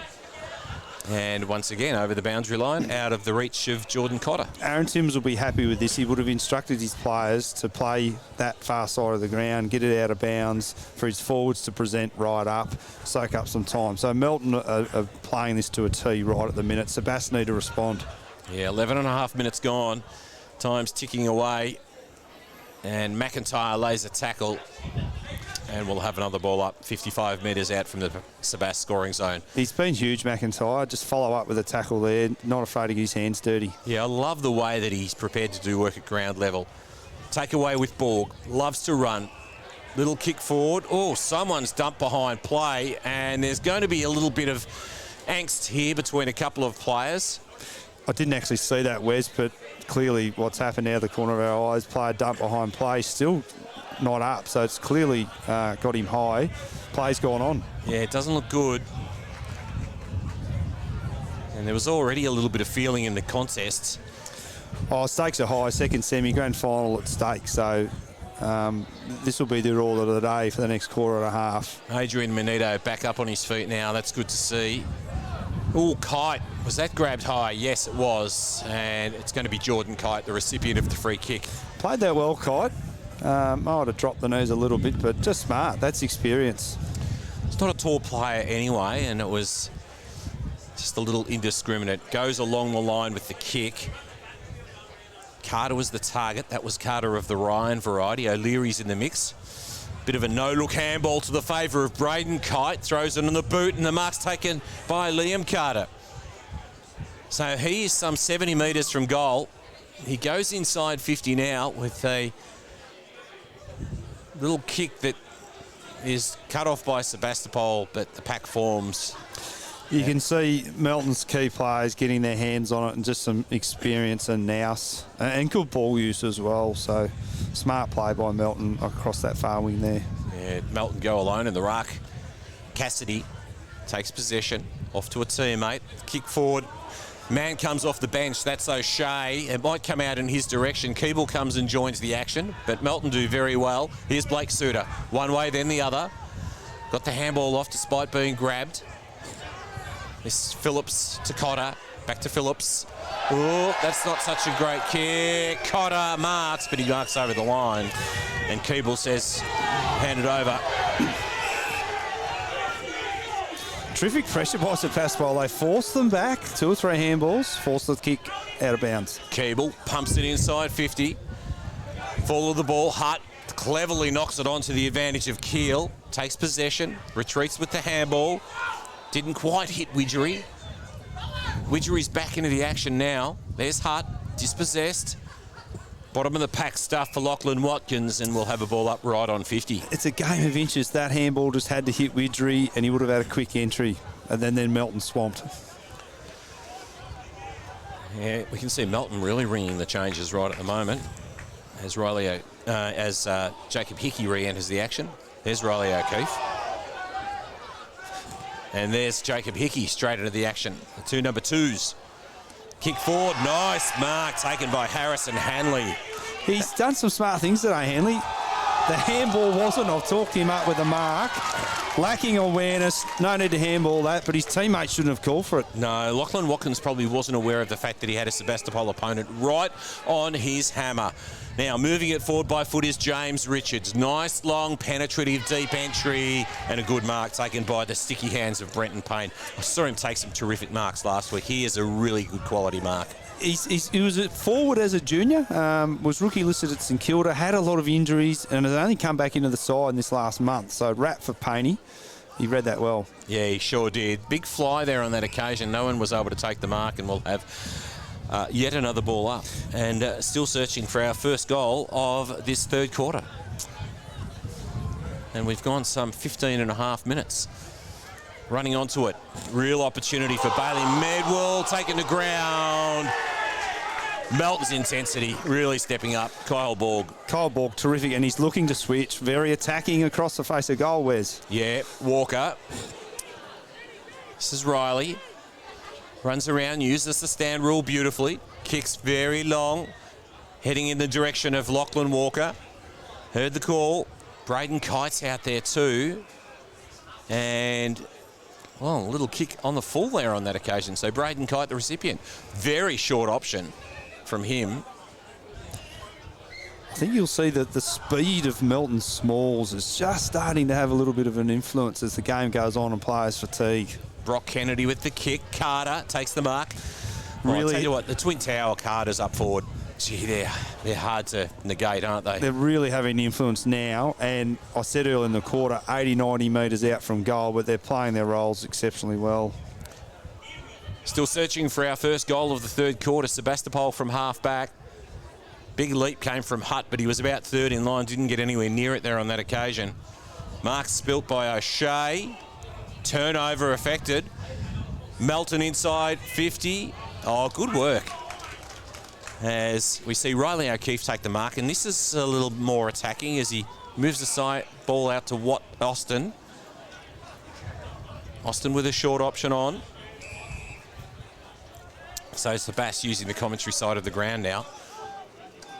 Cotter's there. Keeble was the target. Cotter takes possession. Kick forward. Heaney taken by Sebas. And ball over the boundary line.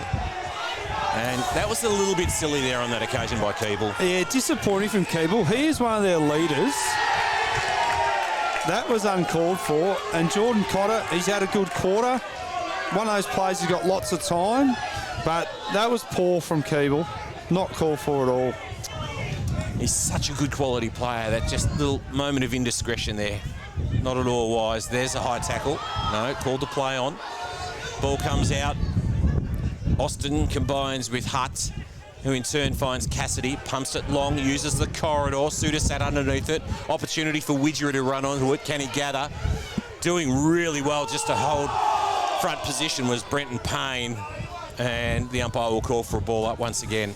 And the faithful from both sides are starting to find their voice, so they know what's at stake here as well. They sure do. Direct entry into the 2022 McDonald's Ballarat Football Netball League Grand Final in a fortnight's time awaits the winner.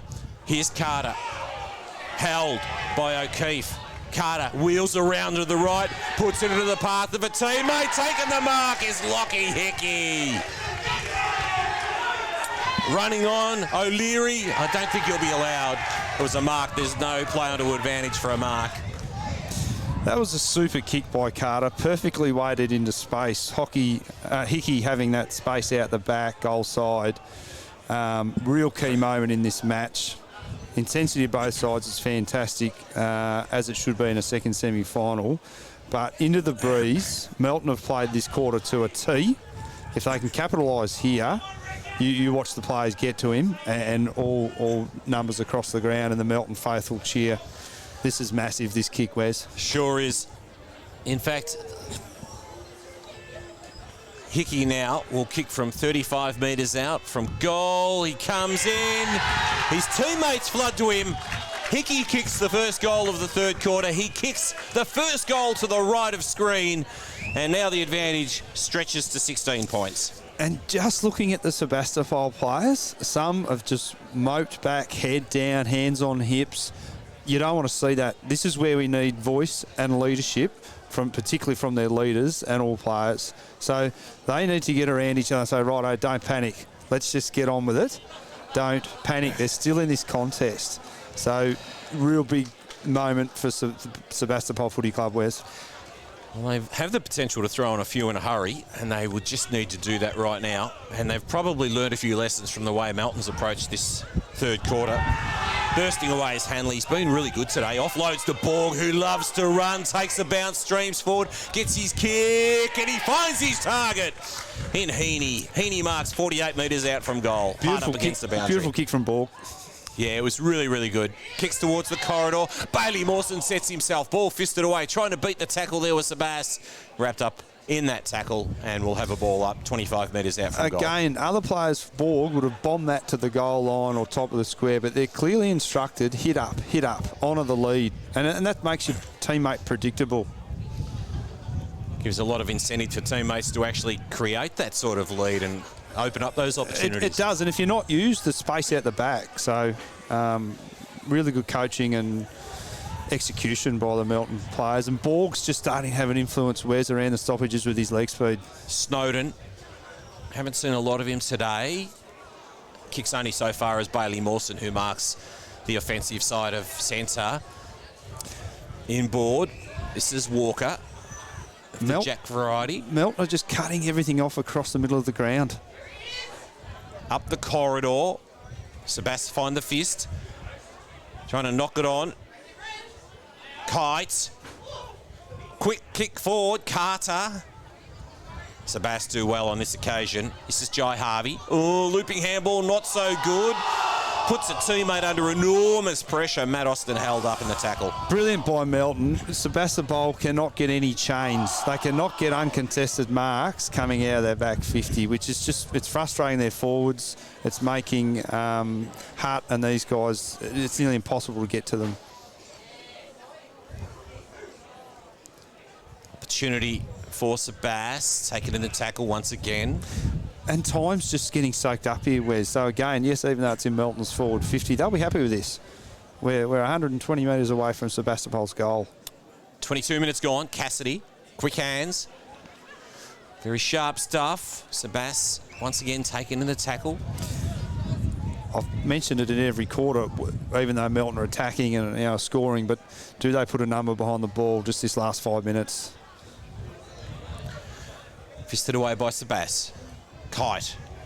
And he's taken over the line to be thrown in. Look, Riley Walker, who's been playing on hard at centre-back, is free at the moment. So they've actually orchestrated that, and Bailey Mawson is on Hutt. So Riley Walker taking a bit of leadership there and well orchestrated.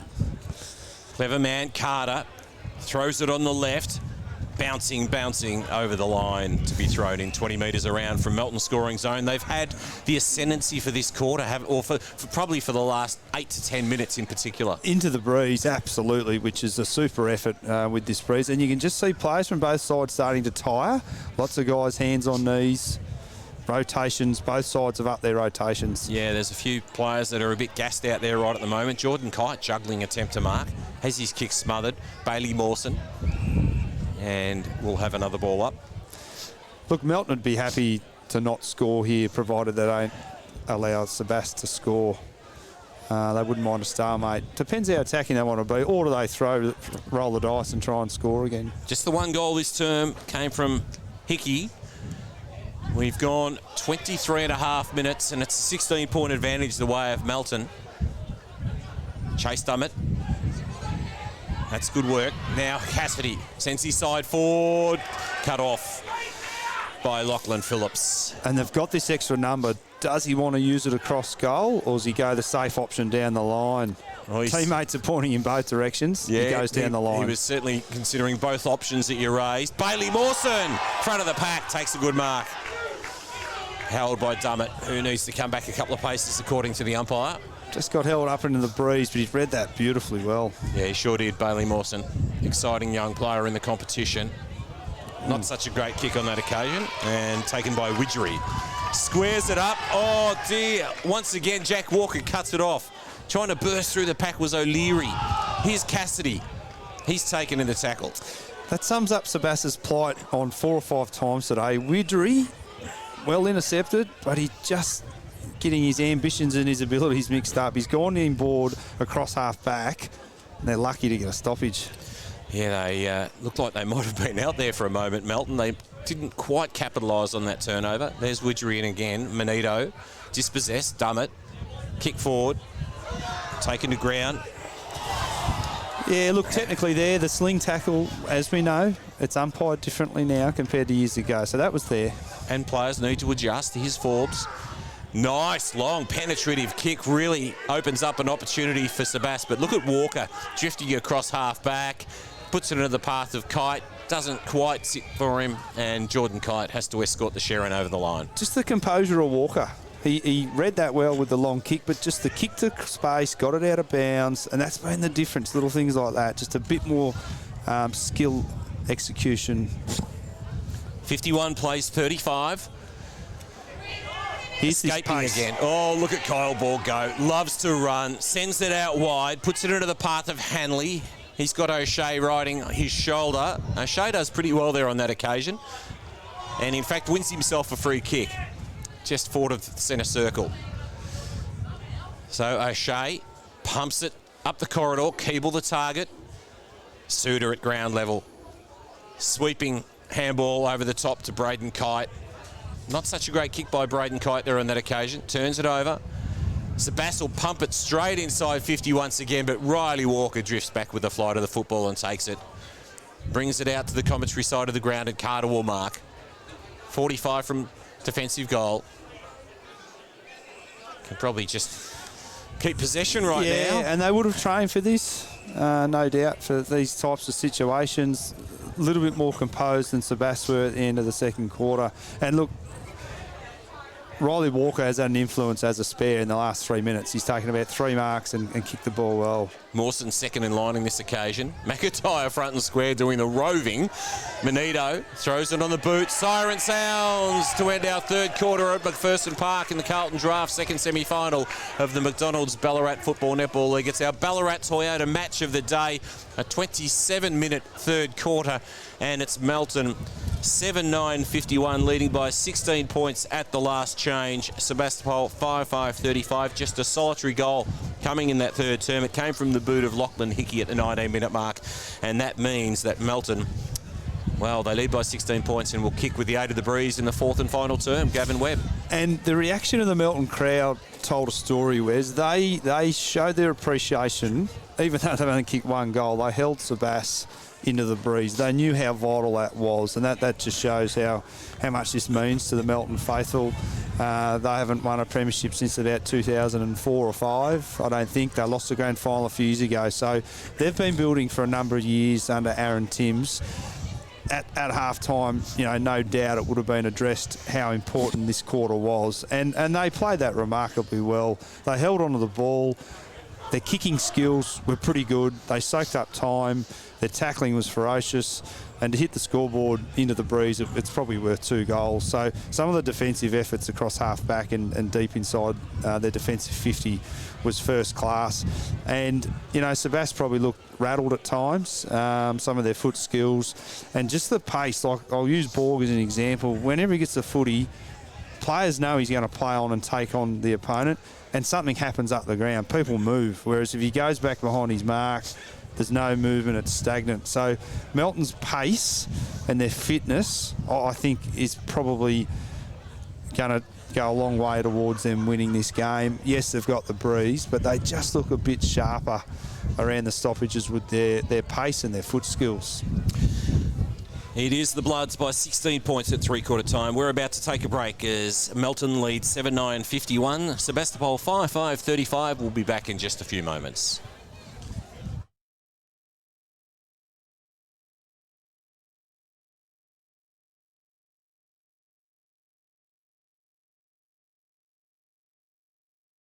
As proud sponsors of the Ballarat Football Netball League, we love supporting local. And love community sport, and we encourage everyone to get out there, support your local football and netball league, and of course, support local business.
Fourth quarter of our second semi-final in the McDonald's Ballarat Football Netball League, the Ballarat Toyota match of the day.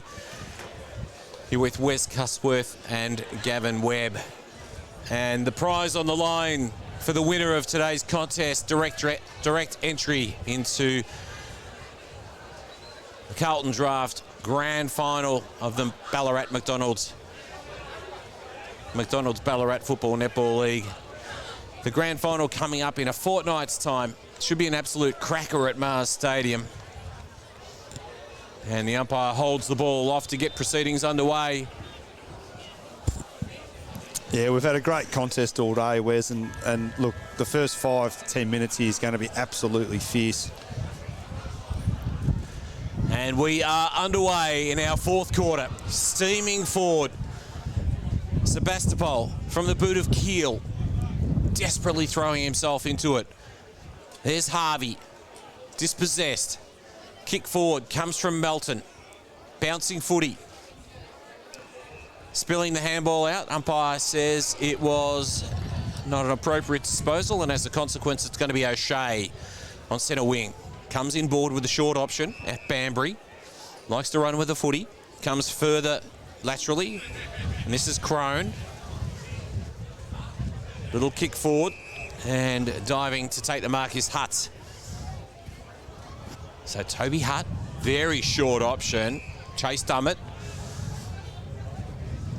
So Dummett will run around, uses the stand rule effectively. Kicks towards the contest. There's Cotter. Spills the handball out to Watkins. O'Shea steams forward, kick towards goal. Oh, it had a bit of Shane Warne leg break about it, but it's still through for a minor score to the right. And the margin is 15 points as Sebastopol get the first score of the fourth term. They move along to 5-6-36, trailing by 15 points. Melton 7-9-51. Well, they've started with some great intent, and they need to. Melton will look to go long here. Numbers to the near side. They come out to the commentary side of the ground. Big fist comes from Richards. And that one pitches and bounces back into the action. Melton take possession and wrapped up in the tackle, and there's no going anywhere for Lachlan Hickey. Yeah, brutal tackle there, but that's been the order of the day, and that'll continue in this last quarter. And McIntyre and Richards. Bit of jumper there by Richards. Cassidy inboard. Up and under kick from Richards. And good mark by Toby Hutt. Moves it on quickly. Cassidy from 55 has the lead from Keeble. Cassidy won the ball here with a nice slick handball. He then, I watched him, he absolutely gut running. Took off, ran another 50 metres, got it back from Hutt, and then finished with a beautiful disposal to Keeble. That just shows the class. But that was work ethic from Cassidy. Exceptional. And he's blowing now, but he has tried his absolute heart out all day. That's what makes him such an outstanding player in the competition. So we are right behind Keeble's kick. It'll be very interesting to see the way he works his way through this process. He comes in now, will kick from 30. It's across the face. Through for a minor score. Second behind of the quarter for Sebas. Aimed at that right goalpost, but that breeze just took it to the left. They're doing all the attacking early. They sure are. 51 plays 37. 14 points separate the two sides. Long penetrative kick from Walker. Marked by True. Moves it on. Good mark. This is Sebastopol. Able to move forward once again.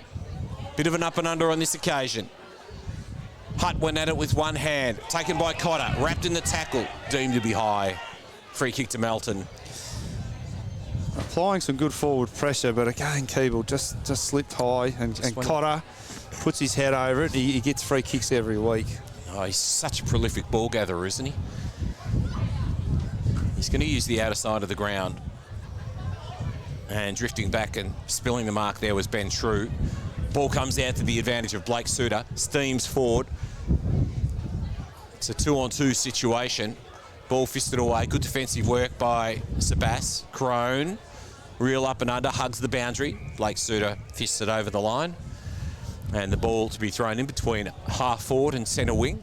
They did well there with Crone. I mean, that was a quick entry with that long clearing kick with the breeze. So they defended well.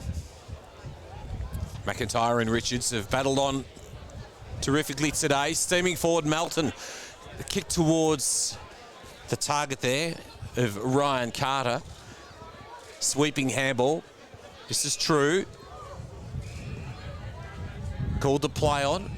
In fact, called the play on for advantage. Now, there was a high tackle laid there on that occasion. And True has just caught one behind play. Innocuous, but might have got him in the eye. Hutt was the target. A little too heavily weighted for him. Here's Blake Suter. Throws it on the boot. Reel up and under. Carter. Couple of Carters fly there on that occasion. O'Shea. It's been pretty good today, O'Shea. Battled on well. Harvey. Sebas throw it on the boot. Sitting under it and taking the mark is Matt Austin. Austin. Oh, he saw the man out very wide. Does it carry over McIntyre? It does, but Sebas not able to take the mark. That was Luke Keel. Just unfortunately needed a little more room to move than he had. Carter spills the mark. That's Ryan. Goes off the ground. Here's Hutt. And he finds Cassidy, defensive side of centre. Cassidy out wide, comes to Chase Dummett. Hillmark just sat up in the breeze a little bit there for Chase Dummett. Had to wait for it. Oh, the sweeping handball over the top wasn't a great one. It might favour Matt Austin. They might get away with it, and they do. Look, Sebas are trying to attack.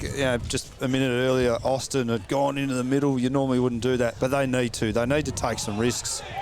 Stowe. Oh, there's a hold off the top of the square. I reckon Keeble's got himself a free kick. It was a good mark by Stowe.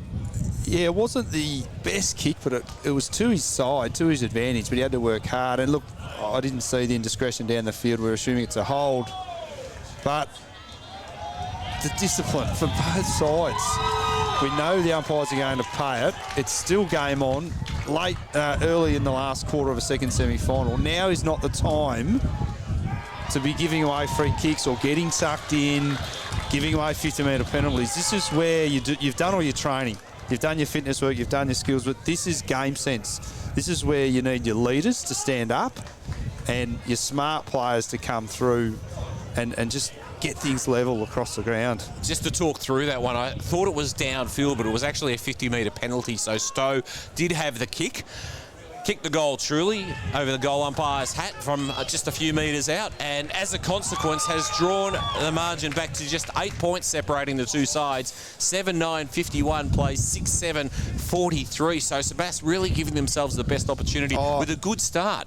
They've thrown the kitchen sink at it this first 7 minutes. They've had most of the play. Melton actually do need to weather the storm here and respond. Just because they've got the breeze doesn't mean they're going to kick away. Which, of course, as we know, means that was the first goal to the right of screen, and a free kick has been won in midfield. Bursting away, Walker, Carter. So a quick response is exactly what Melton's seeking, and they've got a prime opportunity for it right now. Beautiful kick by Jack Walker. No backman was going to stop that. He kicked it to Carter's advantage, Liam Carter, and nice hands. That was exceptional, and that's what your top line players can do.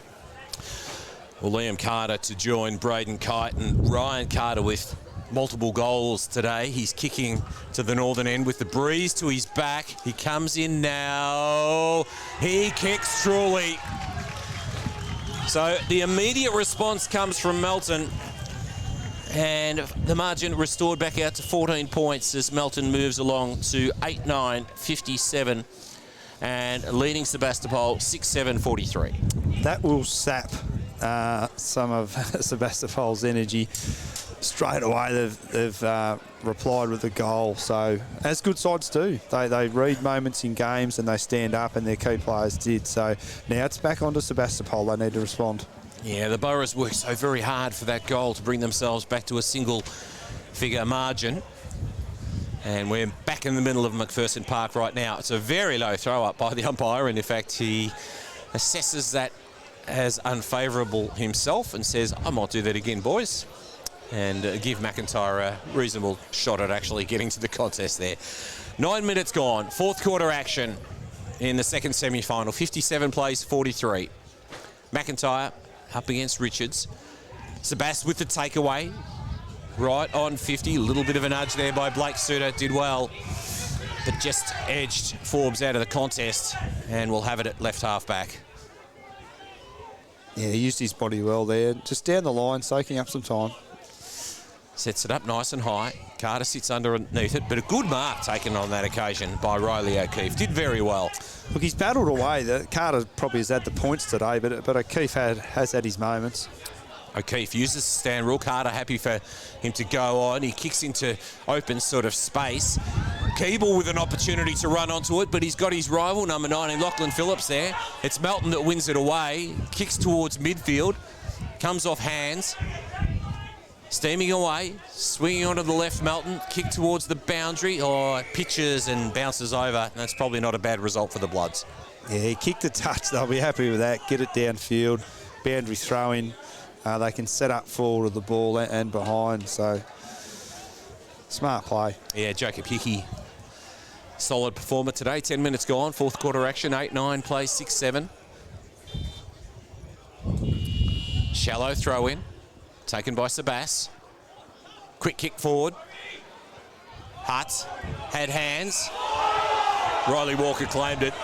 Geez, Hutt's stiff there. He had the first grab and Rob Walker's just pinched it and the umpire's paid it, so that could be costly. Walker thumps it very long. Oh, big leap came from Melton, but it fell to the advantage of Liam Carter. Carter wheels around to the right, kicks towards Ryan's advantage. Front and square was True. Sebas with the takeaway. Nice kick, finding Medwell. Kicked a goal right on the quarter-time siren that really did ignite the Sebas team. 50-metre penalty paid. Here's Medwell. He'll want to move it on quickly. I think both sides are showing a little bit of frustration at some of the umpiring decisions, but again, under pressure, this is where you've got to stay disciplined. Wide kick towards Hutt. Ball fisted towards the boundary, taken by Walker. He's been solid, only so far as True.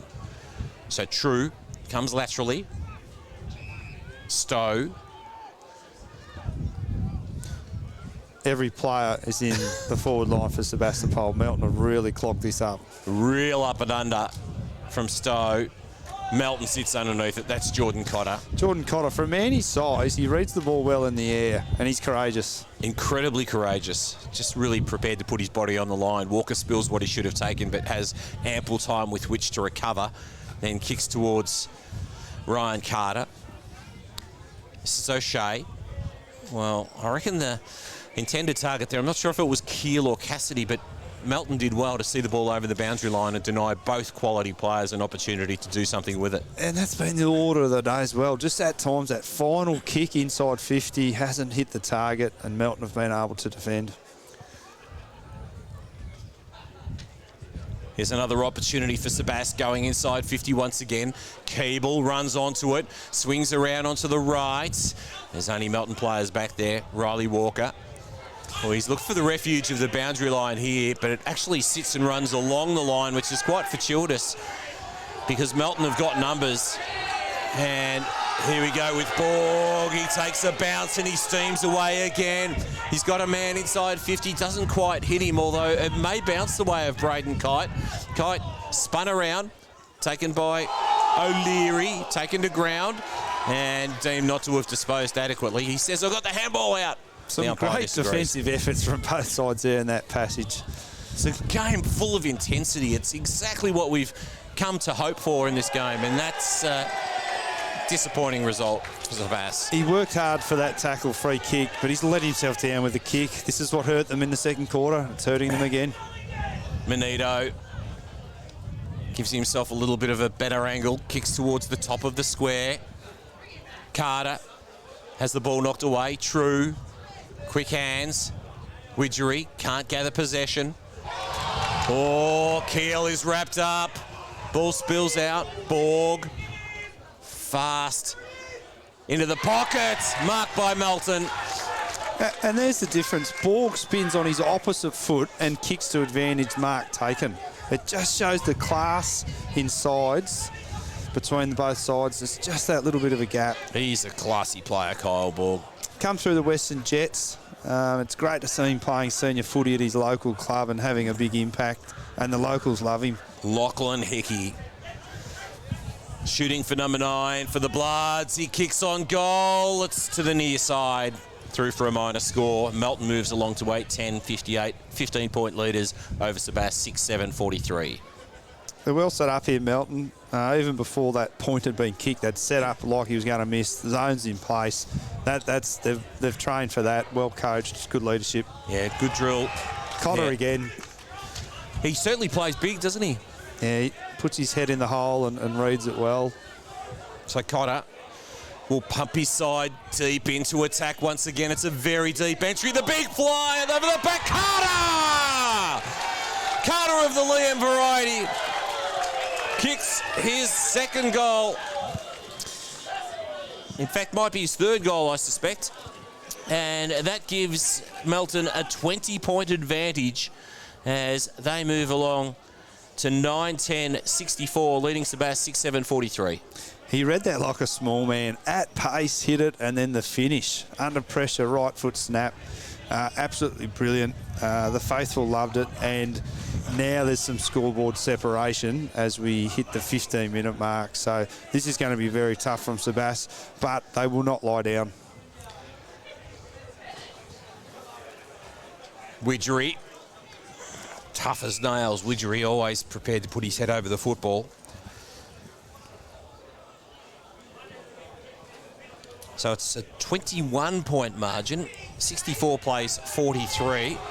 And takeaway from Borg once again. He's been influential. Finds Carter on the lead. Well, we've just spoken about him a number of times, Wes, and he's just been electric. He's so fit. He's got genuine leg speed. And the finish again. He doesn't panic. He took a step to steady and he kicked to advantage. And Carter in front. He's so athletic. Weighted numbers here is just wearing Sebastopol down. Sebas had a great first 10 minutes and Melton have responded with the last 5 minutes. All the ascendancy. He'll come in from 20 metres straight in front. And he kicks the goal. It's the 10th for Melton. 10-10-70, leading Sebas 6-7, 43. The margin now stretches out to 27 points. And it looks like Melton Bloods are on their way to a grand final in a fortnight's time. We best not deny Sebas the opportunity to come back, but it's going to be a very, very difficult challenge right now, Gavin. Oh, look, I think, yes, it's going to take an unbelievable effort to come back from here. Melton have got one foot in that grand final in a couple of weeks' time.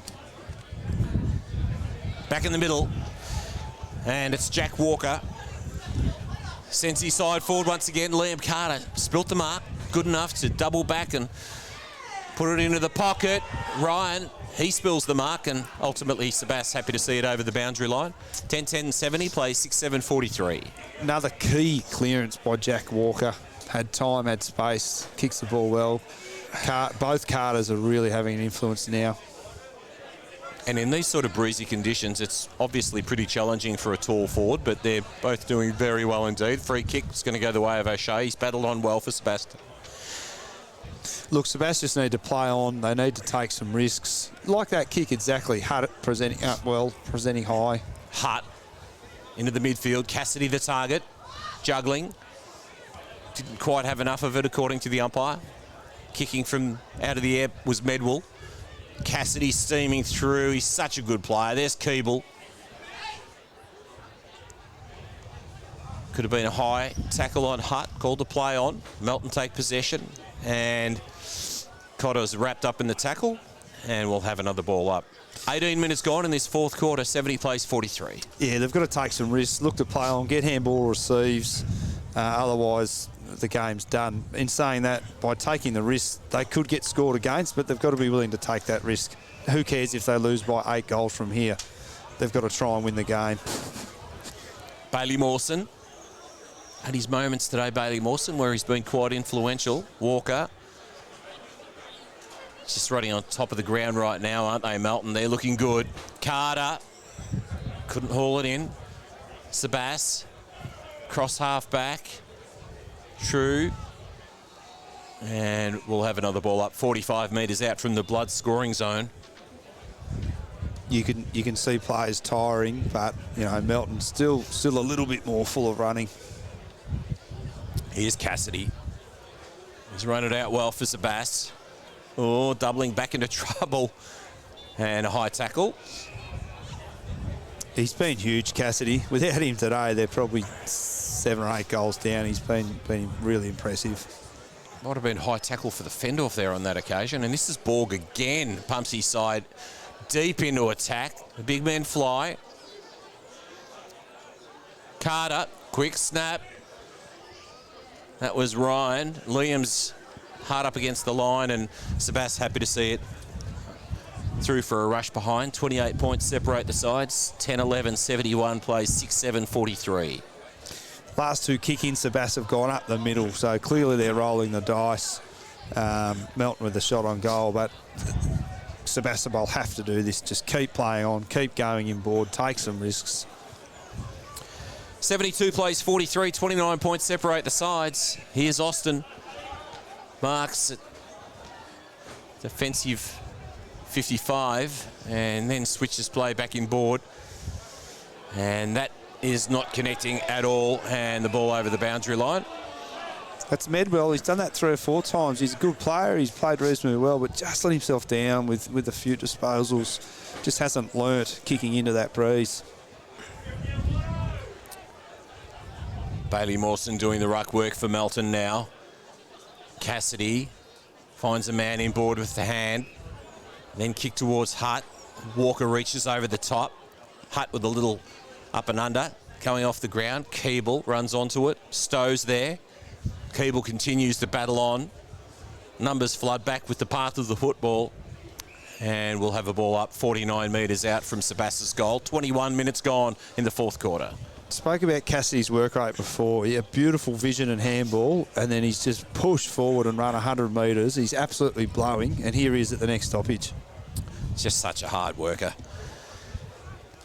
And I don't think he's rotated off the ground all day. No, he's been fantastic. Kite tries to evade the tackle, gets it off to Mawson by hand. Mawson with a real up and under. Ryan Carter sits underneath it. He's got Snowden to contend with. Now an opportunity. Here's Manito. Oh, he's ridden into the turf. Gets a free kick for a high tackle. That's the second time today that Adrian Manito's been absolutely buried in McPherson Park. Yeah, free kick was there. Look, I think with Melton's forward line, the reason they're so dangerous, they've got a number of hybrid forwards. You know, the Carters are so versatile and athletic. They've got the mix of smalls. Both Carters take turns at being the deep forward or getting up high at the ground. So Sebastopol's defenders, they've just been under pressure all day, and it's just the damn wall is about to burst. Adrian Manito comes in now, kicks and misses to the right.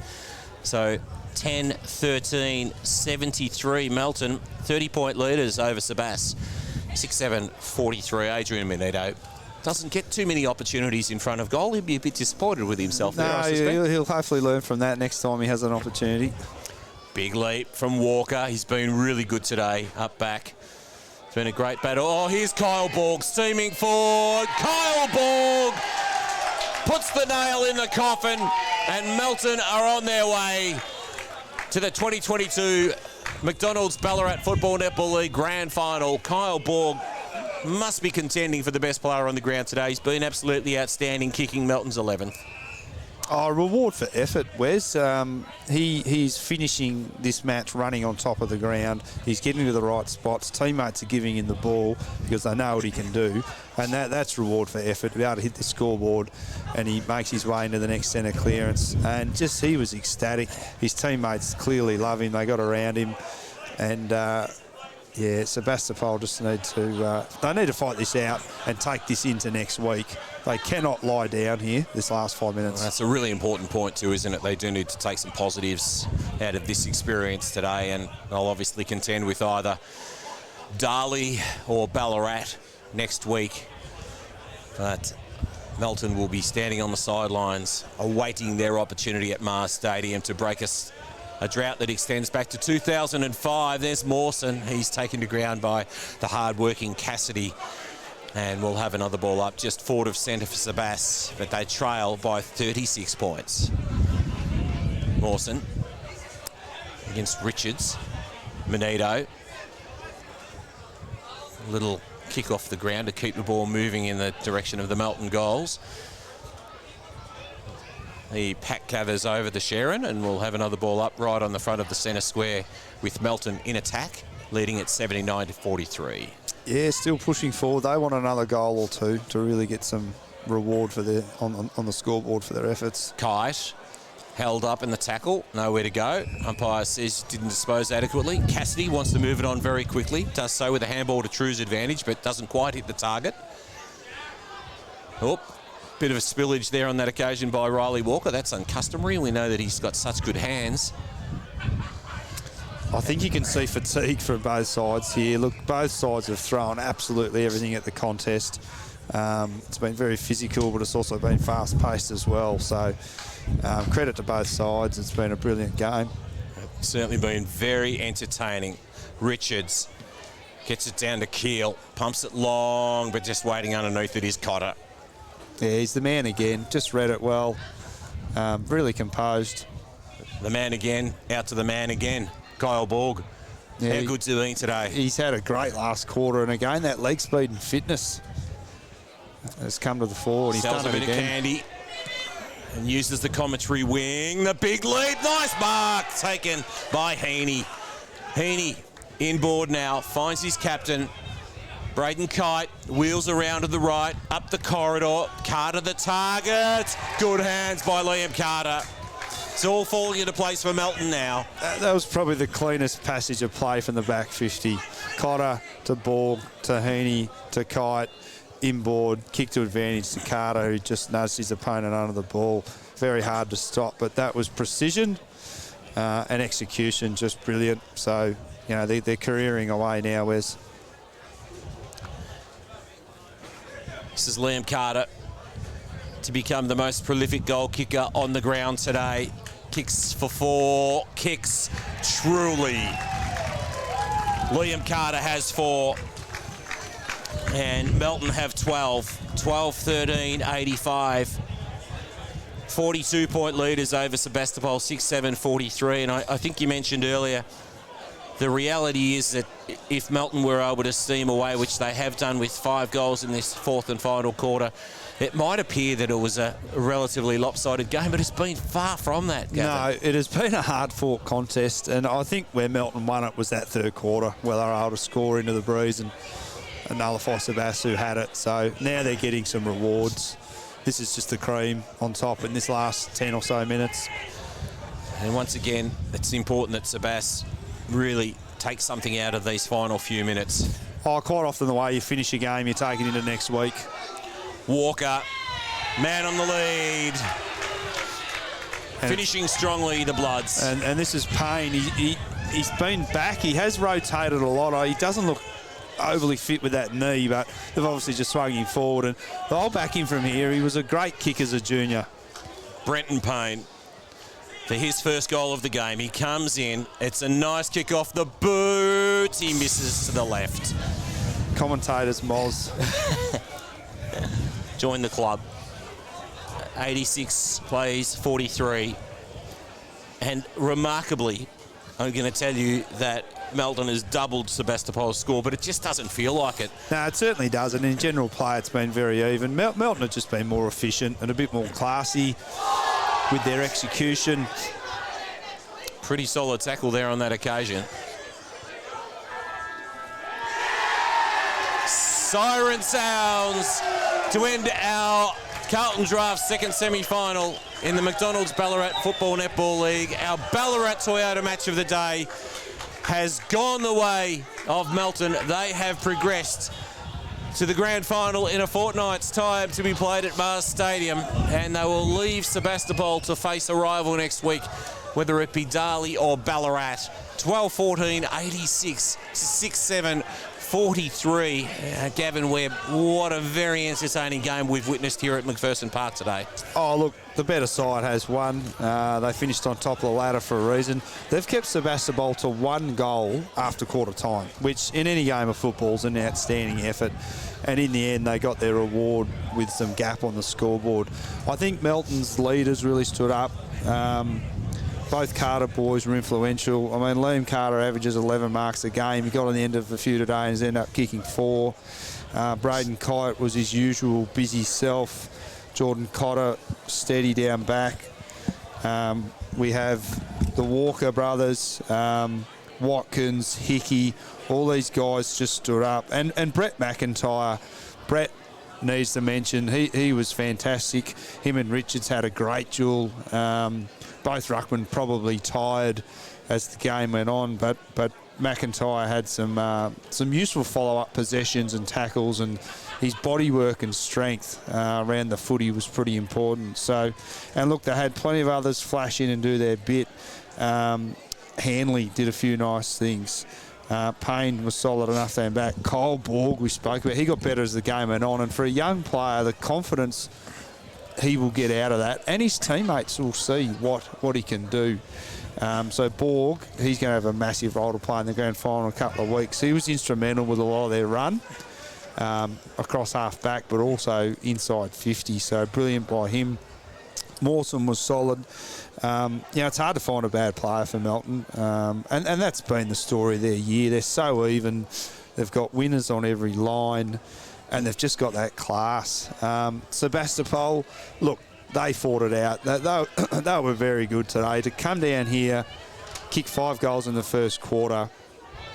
Michael Searle, as his team walks off, he'll be saying to them, head up, we did a lot right, we'll learn from this, and they need to regroup. They can't sulk for too long. They have a game to play next week, so no doubt Michael Searle will be looking at tomorrow's game between Darley and Ballarat, and he knows both sides well, but they know they need to bounce back and lick their wounds, learn from this.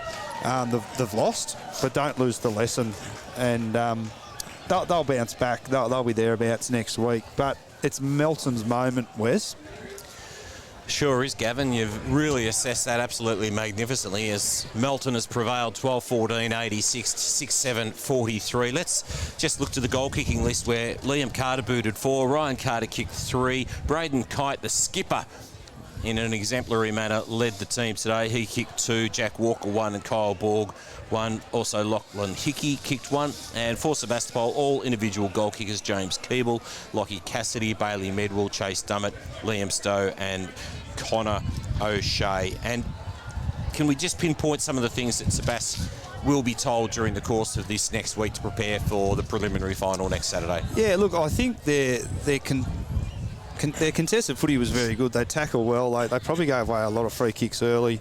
I just think their disposal by foot, it wasn't, at times it was the decision making and the execution.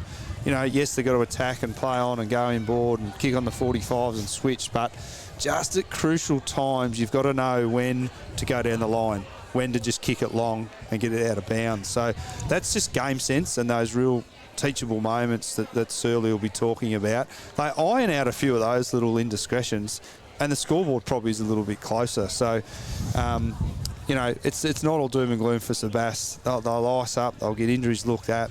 They turn up to training with a positive mindset and get on. They're in a prelim final.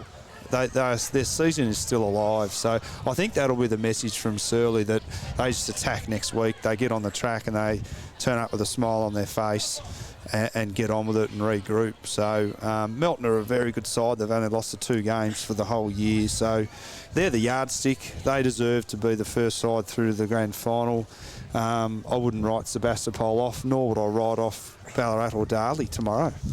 Yes, they will have watched today's game and listened to our call with great interest, knowing full well that their seasons are very much alive and they can turn things into a real positive by maybe taking some great instruction out of what you've provided today, Gavin. I hope you've enjoyed the opportunity to be here at McPherson Park and be part of the coverage. It's been great, Wes. Yeah, thanks for having me along. And it was a great game of footy. Very good crowd down here too at Melton. Sun was out as the day went on. Obviously the breeze played a part, but just a good game of footy. And the best team on the day clearly won. Yeah, really. Which is Melton. They go through and they're a step closer to winning that flag. Yep, I've certainly enjoyed your company today. You've done a fantastic job, some real insight into the way in which the game was played. And I hope you, our viewers, have enjoyed the way that we've provided the coverage today. It's been a most entertaining game here. Thanks to Brock for his work by way of production and camera work for the Red Onion creative team. I can tell you that a 26-point lead was enjoyed by Sebastopol at quarter time. At half time, that had been turned around with a 38-point swing. Melton led by 2 straight kicks at the main break. They led by 16 points at three-quarter time, and it was probably the third quarter in which they won the game, as Gavin has described, and then they went away and they won it by 43 points. 12-14, 86 to Sebastopol, 6-7, 43. Hope you've enjoyed the coverage, making sure that you look online for tomorrow's game, the clash between Ballarat and Darley. Should be an absolute cracker. On behalf of the team, I'm Wes Custworth saying goodbye, farewell, and I'll catch you again, personally, I'll catch you again next Saturday, and make sure that you're watching tomorrow's first semi-final, which should be an absolute belter in the McDonald's Ballarat Football Netball League as part of the Ballarat Toyota Match of the Day.